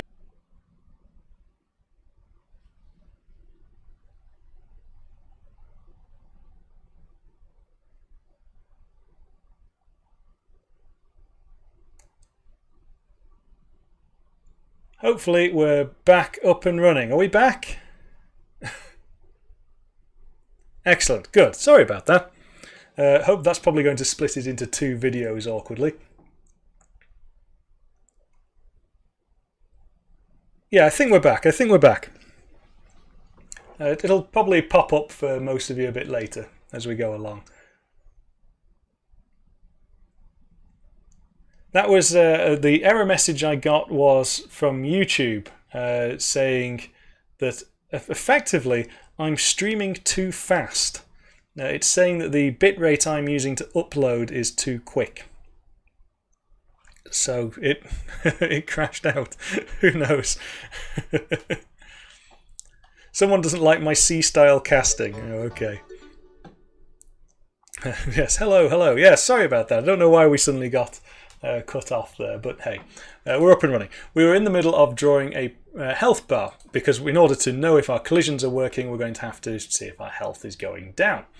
So I'm going to position this in the top corner of the game, and a health bar is very easy to draw. You know what, I'll put in a little colon there as well. I'm just going to fill a rectangle based on our percentage health. And what I was saying before the stream went dead is I've already worked out these coordinates in advance, and I just want to try and keep things moving, so I'm just using the ones from the prototype. So it's my current player health value divided by 100 in this case. I mean, we could have done player health being 0 to 1, I suppose. It doesn't really matter. And we'll multiply that by a known width, which looks okay on this screen. That's what that 576 is there. And we want it to be 8 high, and we'll draw that in green. So let's just make a look.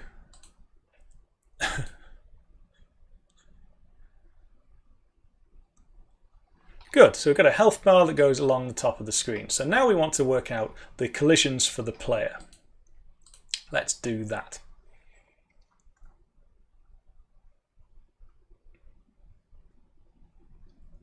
So I'm just looking to see where in my physics am I doing that. I'm doing it after update enemy bullets. There we go. Right, update enemy bullets, update enemy bullets, update enemy bullets. Here we go. So this is the list of the enemy's bullets. And we're updating their position. But we can check to see if they have collided with the player. And all I'm going to do is a simple circle v circle check. So I'm going to assume that the player is actually a circle with a radius, and that's not a bad thing to assume because the sprite is reasonably circular. So in this case, if the bullet's position minus, now we're going to use all of the vector arithmetic tricks here. So if we've got the player's position plus we want to offset it to the middle, because remember the player position is the top left of the sprite. So I want to create a circle around the middle of the sprite. So I'm offsetting it to the middle. I'm going to get all my brackets confused here. If the length of that vector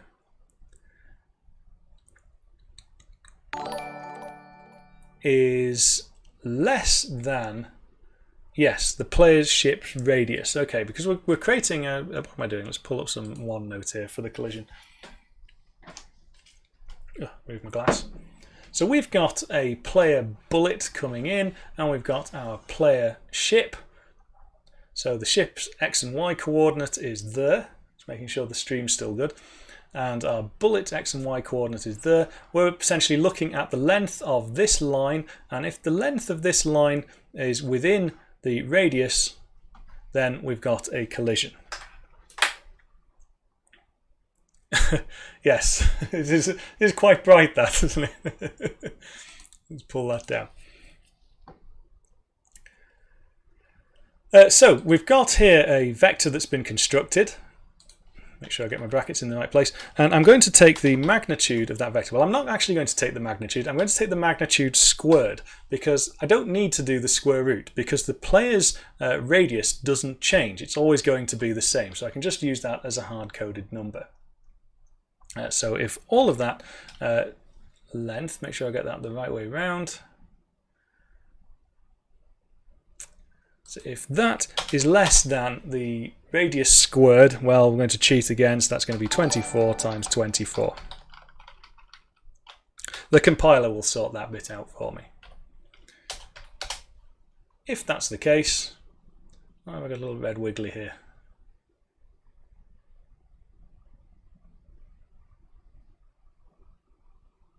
Don't know why I've got a little red wiggly here.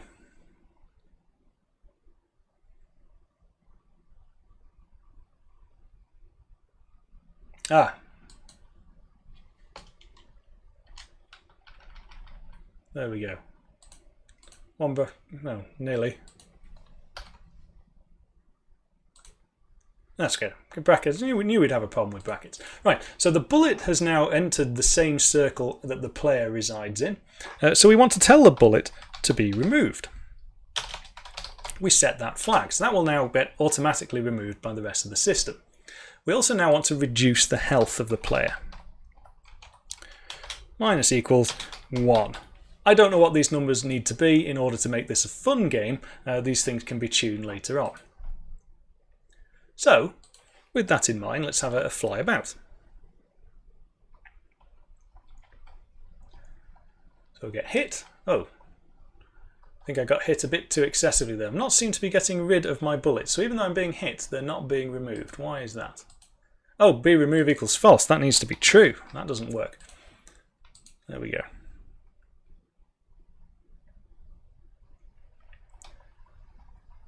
So now when the bullets hit me, not quite. Something's not quite right there. Circle's not in the right place. Let me just double check what's going on with our collision.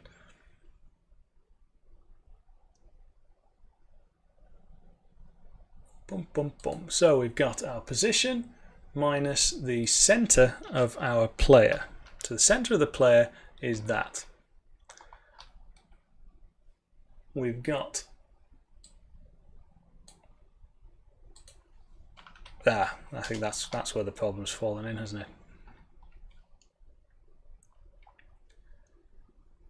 the center of the player being subtracted from the center of the bullet, we find the magnitude squared of that.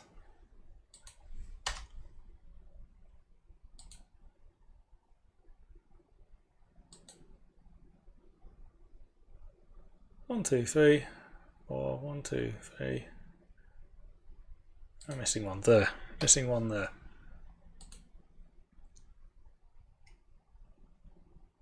Let's try that.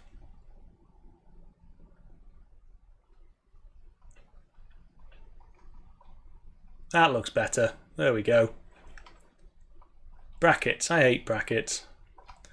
So now we can see our health depleting, and we're also sort of consuming the bullets that are hitting us, so they're not hitting us again. Very good. So now we probably want to add in some player bullets. So I'm going to use the same bullet structure, but I'm going to create a different list. In fact, I'm going to call these, well, we'll just call this new list player bullets. Probably should have called those enemy bullets.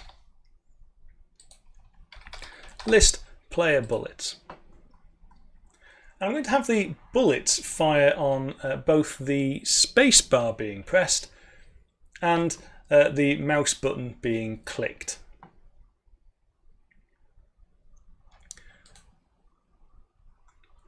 So I want to do that in my input section, don't I? Not down here. Input, input. There we go. So let's be sensitive to those things. If get key OLC space is held, or get mouse button 0 is held. And the reason being is I'm using WAS and D to control the ship. Mouse clicking might feel a little bit more comfortable. So if either the spacebar or the mouse button is clicked, then we want to create a player bullet and fire it. So the simplest option,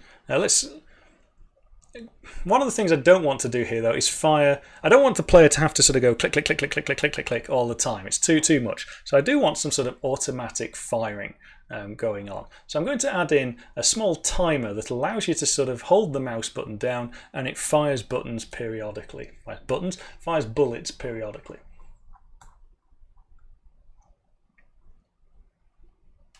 So I'm going to call that what my gun reload and gun reload time.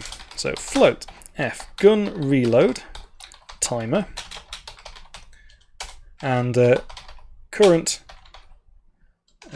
gun reload, we'll call that delay.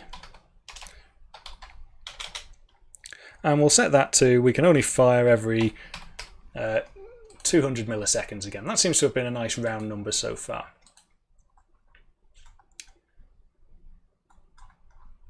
Let's go down to firing.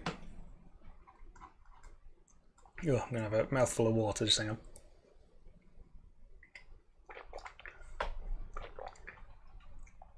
Pixel Game Engine fundamentally is OpenGL in the background.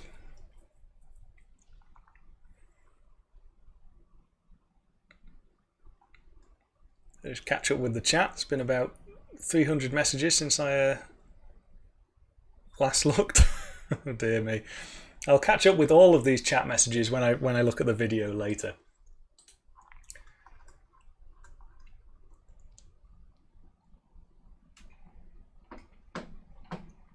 Right, so what we're trying to do now is if we're holding down the button and our gun is ready to fire, so that's the simple thing that we're trying to implement. So we always want our gun timer to be counting. So if we have f gun timer plus equals f elapsed time, we're just going to accumulate f elapsed time, and if our f gun reload timer is greater than or equal to our f gun reload delay, then we're going to set a flag that says we can actually fire. Firing is allowed. And we'll reset our timer. So if B can fire equals true, and B, we need to reset our timer, of course, at the same time. So reload timer, again, f gun reload delay. So it's the same as we were doing before with the firing patterns. In fact, you could extend this to have different firing patterns for the player. So as you picked up different weapons, you could in a very similar way use the same firing patterns perhaps that we created earlier. You just have to remember what direction things are moving in. So in this condition, we're now allowed to fire a bullet. So only if we're holding down these things and if B can fire is equal to true. Because I'm talking out loud in my head, I'm typing at the same time. If we can fire the bullet, that happens quite a lot. Then we want to add a new bullet to our list of player bullets. So we'll create the bullet. We'll set its position, in this case to be the player pos dot x plus 24 because we're coming out the middle. Now the player sprite is the other way round to the other sprite, so I don't need to offset in the y-axis for the player sprite. So it's just player pos dot y. And we'll set the velocity b.vel directly shooting straight up, and we'll have the player be able to fire bullets a little bit faster, I think, than the enemies. Why not? And we'll add that to our list of player bullets.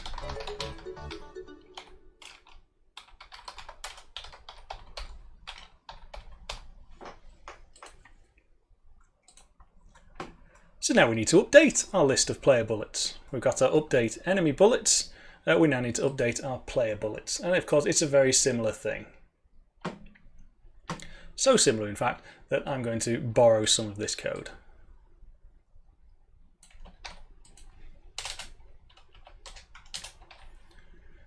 So this is update player bullets. Now, bullets can't interact with bullets. So that's the first thing. You can't sort of shoot another bullet and it disappears. And the reason for that is we've got so many bullets on the screen, very quickly we'll end up with an ON squared problem. There'll be so many collision checks going on, the game will just scream to a halt. So we're updating the position of the bullet based on the parameters of the world and its current velocity, but we do also want to check against all of the enemies that are currently on screen. So let's just throw in another auto here, list enemies. So for every bullet that the player has fired, we're going to test it against all of the enemies. There's probably a way to optimize that a little bit more. But instead of checking against the player position this time, it's just going to be the enemy's position. All of the enemies are also 48 by 48 pixel sprites. So that's what I'm saying. If we really wanted to engineer this, you'd have all of these dimensions based on the size of the sprites. Ah, thank you, Brendan. Thank you very much. So in this case, if we've hit the enemy, we've got a successful collision. We want to reduce the enemy's health. Now we stored the enemy's health in this definition, so we'll have it, there we go, F health is going to be reduced by 1. I think we defaulted it to 3. We specify that in our spawn list. Yeah, there we go, 3 health. The bullet itself needs to be removed. Our enemy only removes itself automatically because we specified it to when it's off the screen or its health is less than or equal to 0. So we've updated the player bullets. Player can fire. No, we're not drawing player bullets yet, are we? So we'll also draw the player bullets. Very, very similar again. So you'll see we end up with just sort of all of these little one-liners scrolling through these lists. Player bullets will identify as cyan.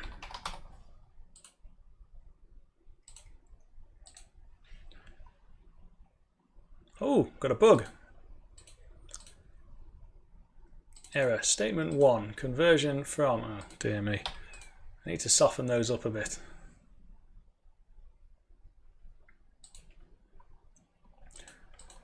Oh, my bullets. They don't move. They stick statically. Why is that? I wonder if they collide with the enemy, though. Let's just see. Oh, all sorts of badness going on there. Let's have a review of what's happening there. Update player bullets. We're updating the speed. We specify the when we fire it. What velocity are we giving it? Push to the back. Update bullets, update player bullets is the velocity plus the world speed. That seems fine.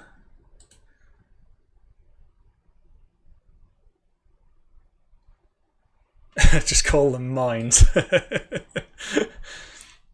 Why are my bullets not moving? That's what I want to know. Oh, because I'm not updating the bullet, I'm updating the enemy bullets twice. Right, there we go. Knew I should have called them something else.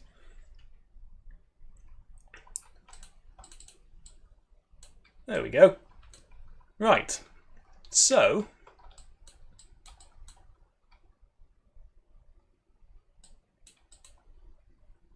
what's happening is the fire key is not being very responsive, and that's because I'm only can fire under a certain set of conditions. So I just want to adjust those conditions slightly. This B can fire flag. Basically, we want to set that to false there, so it can't fire, and we'll make this instead a property of the engine. Can fire. This way, even if you've not fired, once that gun timer has been reset, you should get an immediate response to your mouse click. So just make sure that works.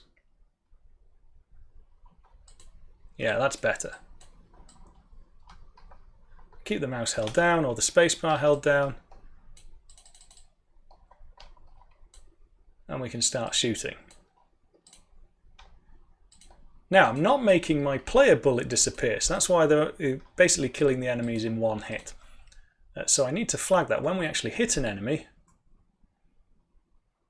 list player bullets, b.remove equals true. Oh, I'm not removing any player bullets, am I? No. Okay, so we'll just copy that. That was it's exactly the same lambda function as it was before, except the list is now for player bullets. Perfect.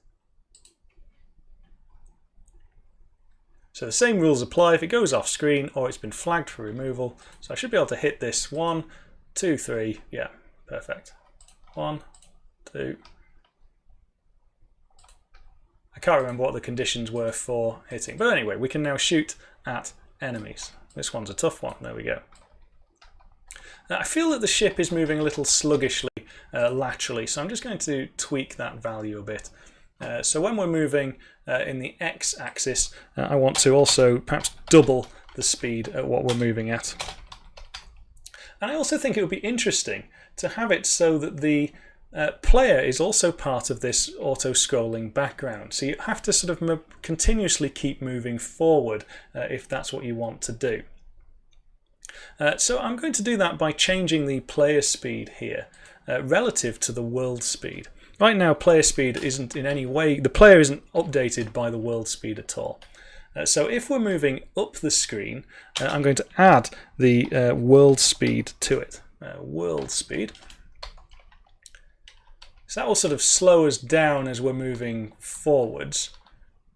And I want the opposite for the opposite direction, don't I? World speed. I think that's right. So what this should do is now make... Oh, it's not doing anything. It's just going the wrong way. Have I got those the wrong way round? Don't think so. Consult the prototype.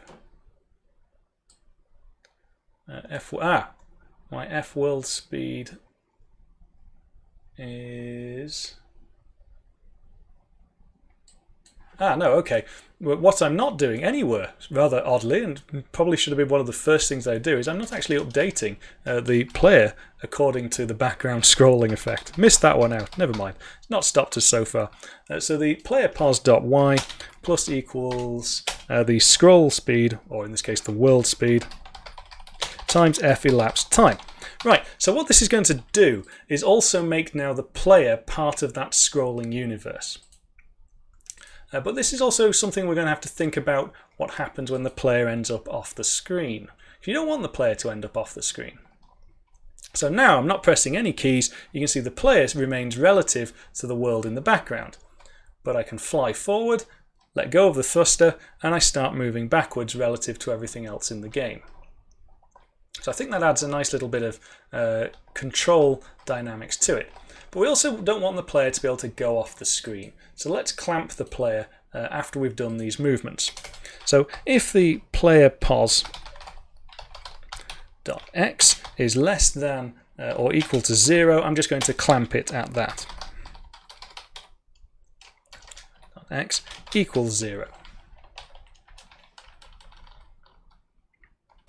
And do the same for y. So don't forget, we're looking at the top left of the sprite in this case. So now we want the other side of the screen. So if vPlayerPos.x plus float, what was it? It was 24, was it? Yes, 24. You know, I don't need the float. 24 is greater than or equal to screen. I will need a float cast here. Screen width. Then I want to clamp the player. PlayerPos.x equals float screen width minus 24. So that will stop the sprite going off the edges of the screen. Whatever we do for x, we'll also do for y. It's not 24, I'm just thinking that whilst I'm typing it, it's 48 because the sprite is 48 by 48. 48 by 48.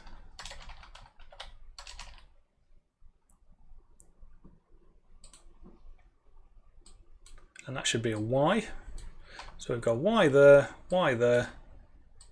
screen height, screen height. So that should now clamp the player to be, they can't leave the screen. Let's just double check that that works. So I'll try and push it off the bottom. Nope, can't do that. Bottom corner, can't come off the screen. Let's go and try the extremes.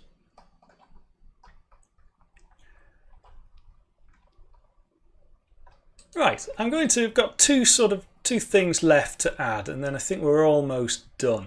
There was a few more things on my list, but I'm just a little bit conscious of time. So I'm going to add next, I think, I want to add some explosions. I mean, you've got to be able to, know when you've actually had a successful thing. And explosions are going to consist of particles. It wouldn't be a live special if we didn't have an explosion in it. So I'm going to use my bullet class because that's already a particle. It's got a position and it's got a velocity. So I'm going to create another list.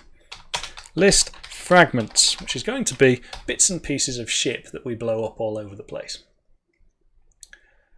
And when I just need to update these lists just like I've done with all of the others. So if I've got any fragments in my list, the first thing I want to do is update the physics in exactly the same way as we did before. The nice thing is the fragments don't interact with anything, so we don't need to do any collisions with fragments. So let's put that in gubbins here. Update fragments. For auto f list fragments. And it's very similar to the updates that we've been doing. So I'm just going to cut and paste some code out of one of them. What have we got here? For bullets, it's just that. Except this time we've called it F. So just to cheat, I'm going to call that B. There we go. Stick a bracket in there. That would help. So all our fragments are going to do are behave like bullets. And they're going to exist until they go off the screen. So we want to also remove them in exactly the same way when they've gone off the screen. Remove if it says this time it's not player bullets, it's fragments. There we go. And we also want to draw all of our fragments. So again, quite a repetitive sort of sequence of events here. So we'll not draw them as circles because I think we're going to have a lot of fragments. I'm just going to draw them as individual pixels. So we'll draw them at that location. There is no radius and we'll colour them in yellow so we can see that they're a bit different. So yet another list just of a standard type that we've been using throughout. But where do we create these fragments? Well, we create them when we destroy an enemy. And we can detect when we destroy an enemy because here is, there we go, when we're decreasing its health. We can check to see is its health equal to 0.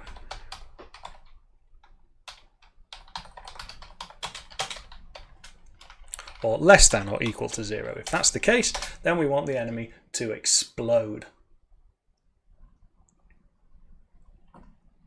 And we want lots of particles. So in a very similar way to the fire pattern before, we just want to sort of randomly spam particles in all different directions.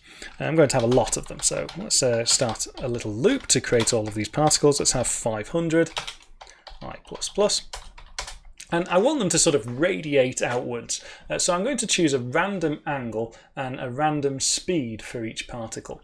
And this is going to require a little bit of horrible C casting.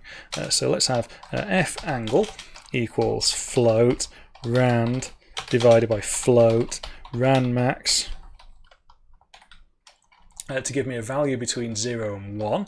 And we're going around a full circle, so I can times that by pi. There we go, almost, by pi. And I also want something similar for the speed.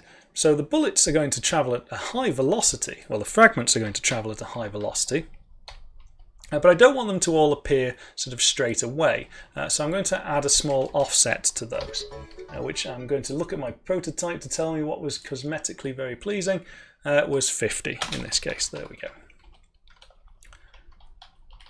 That's our angle and our speed. And we're going to turn this angle and speed, basically it's a polar coordinate right now, we'll turn that into something a bit more Cartesian, is that the right one? By using sine and cos. And we'll just do this directly as we're adding it to the list of fragments. So I'll push to the back a new fragment. The first set in our fragments, because it's a bullet, was the position.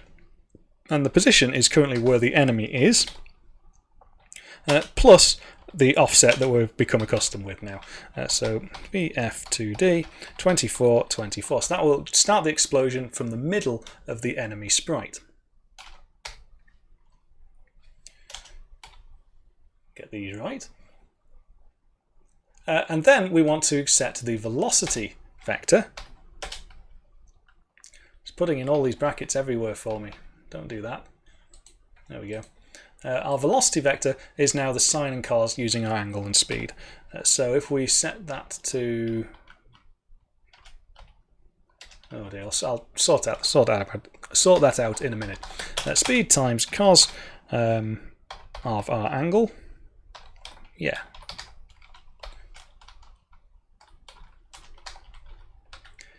Comma f speed times sine f of our angle.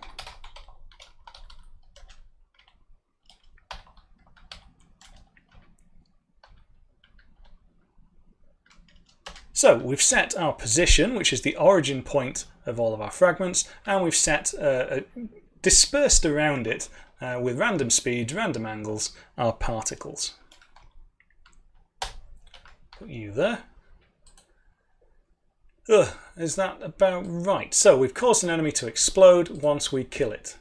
We draw our particles, yep, our fragments, and we're updating the fragments when they go off the screen.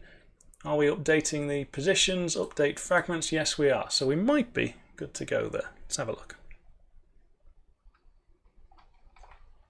So I need to successfully kill something first. Boom! Like it. Do you know what? I want more. More particles. Let's put in 1,000 particles. Twice as many.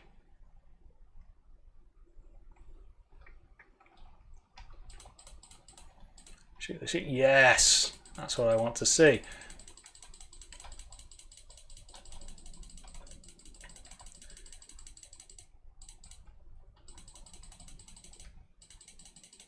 Perfect. And we're maintaining a reasonably good frame rate too. I mean, that's not surprising. There's not a great deal going on. Right, I think we'll add one more thing, which is another type of firing pattern. Just to show, because we've not done one for a while, let's add another one in. firing pattern, and we'll call it death spiral.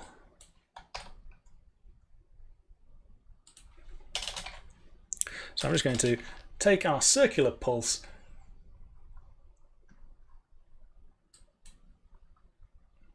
and it's going to behave in a similar way. What I want it to do is just constantly sort of fire lots of bullets sequentially like that. So I need to set a delay time. So you know, I need probably most of this code anyway. Let's take that and that. There we go. So every half a second in this case, it's going to fire something. But what I want it to fire is a bullet in an angle that's accumulating each time we fire. So I'm going to use a second slot in my sort of persistent memory for that enemy. And we'll increase the radius. Basically, this is going to store the radial angle at which the bullet is going to fire. So we'll just increase that a little tiny bit each time.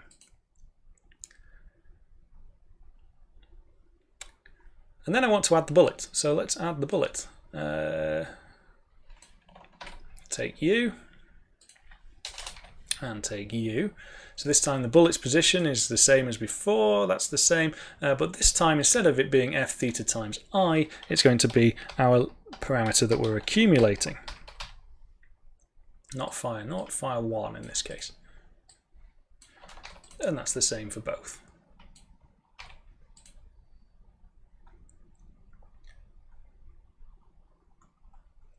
Need to call it something else, don't I? Call that death spiral. And we'll add another enemy in. It comes at 500, a little bit later on. So 500. Its movement pattern. We'll go to the fast one. Was it move? What did we call them? Move fast. And we'll call this one fire death spiral. And we'll give this the first enemy signature, and we'll start that off in the middle of the screen as well. I've forgotten a semicolon there, haven't I? There we go.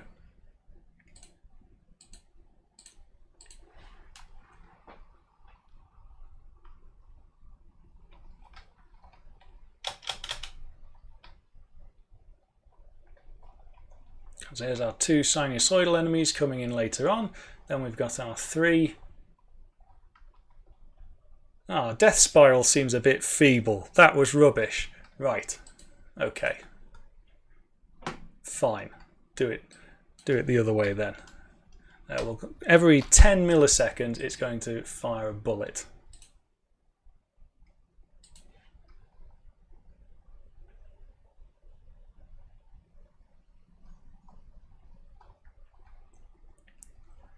So circular pulses.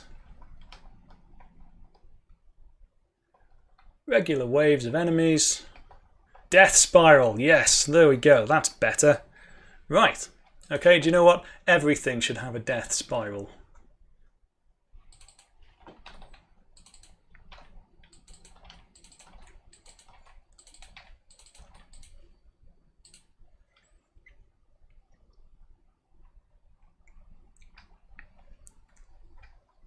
Perfect.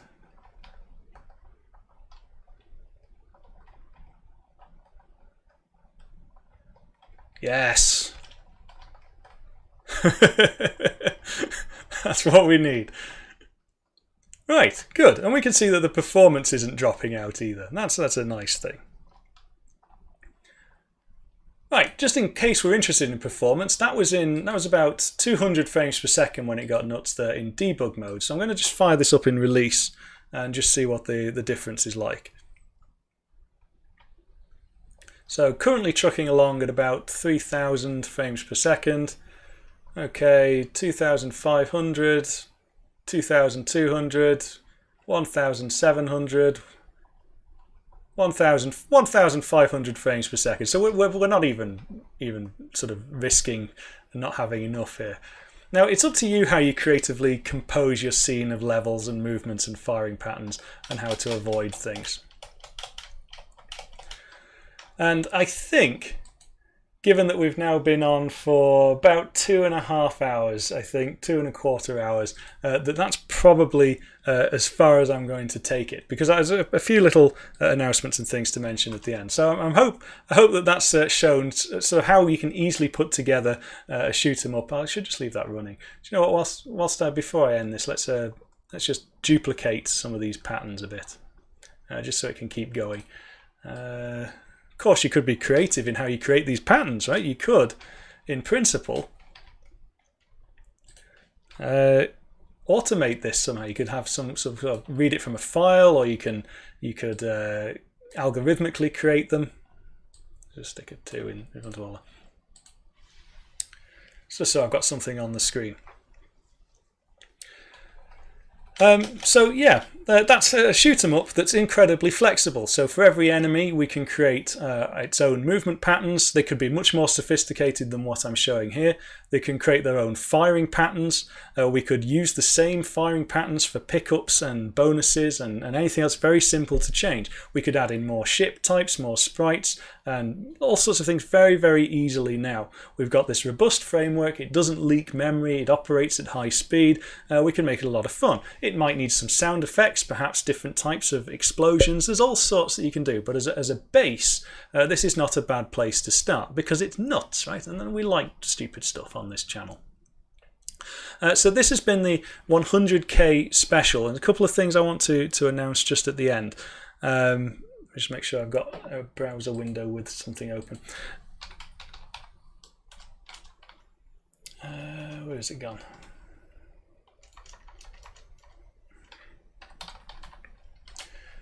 Right, if you didn't realise already on the screen, you will have seen that there is a prize draw available. There are 4 £25 Steam vouchers up for grabs. Just enter with a silly answer, and it's a prize draw, so the winners will be chosen at random. Just make sure I can contact you in order to send you the prize. That's my way of saying a big thank you to the community for helping me through this year. It's been a crazy year. Obviously, we've gained a lot of subscribers.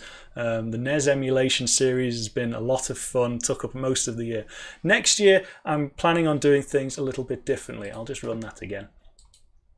I'm not going to change the channel format too much. People like it, it's popular, but I might sort of look at the release schedule and the length of some of the videos.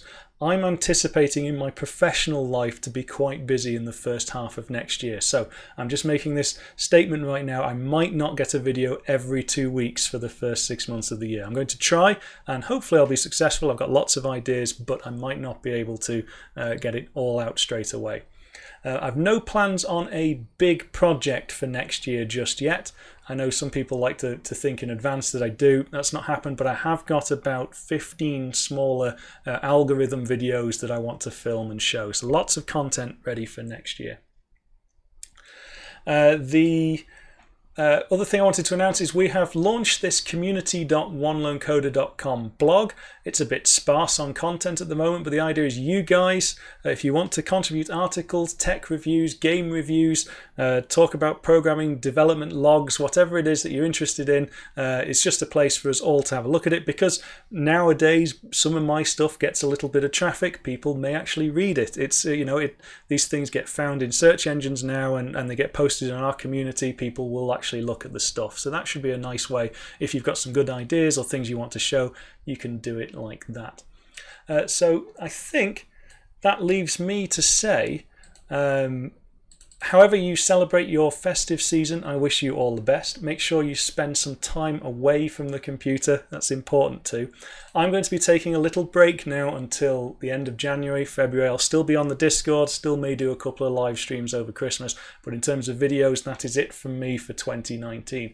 I want to send you a big thanks for 100,000 subscribers. Who knows what the next year will bring. I'm enjoying every minute of it, and I have no intention of stopping just yet. There will be a continued chat over on the Discord server. I'm not going to bed just yet, so if you want to come to the after party, please do. If you've coded along, show your stuff. Until then, I'll make sure the source code is up, enter the prize draw, and I'll see you all next time.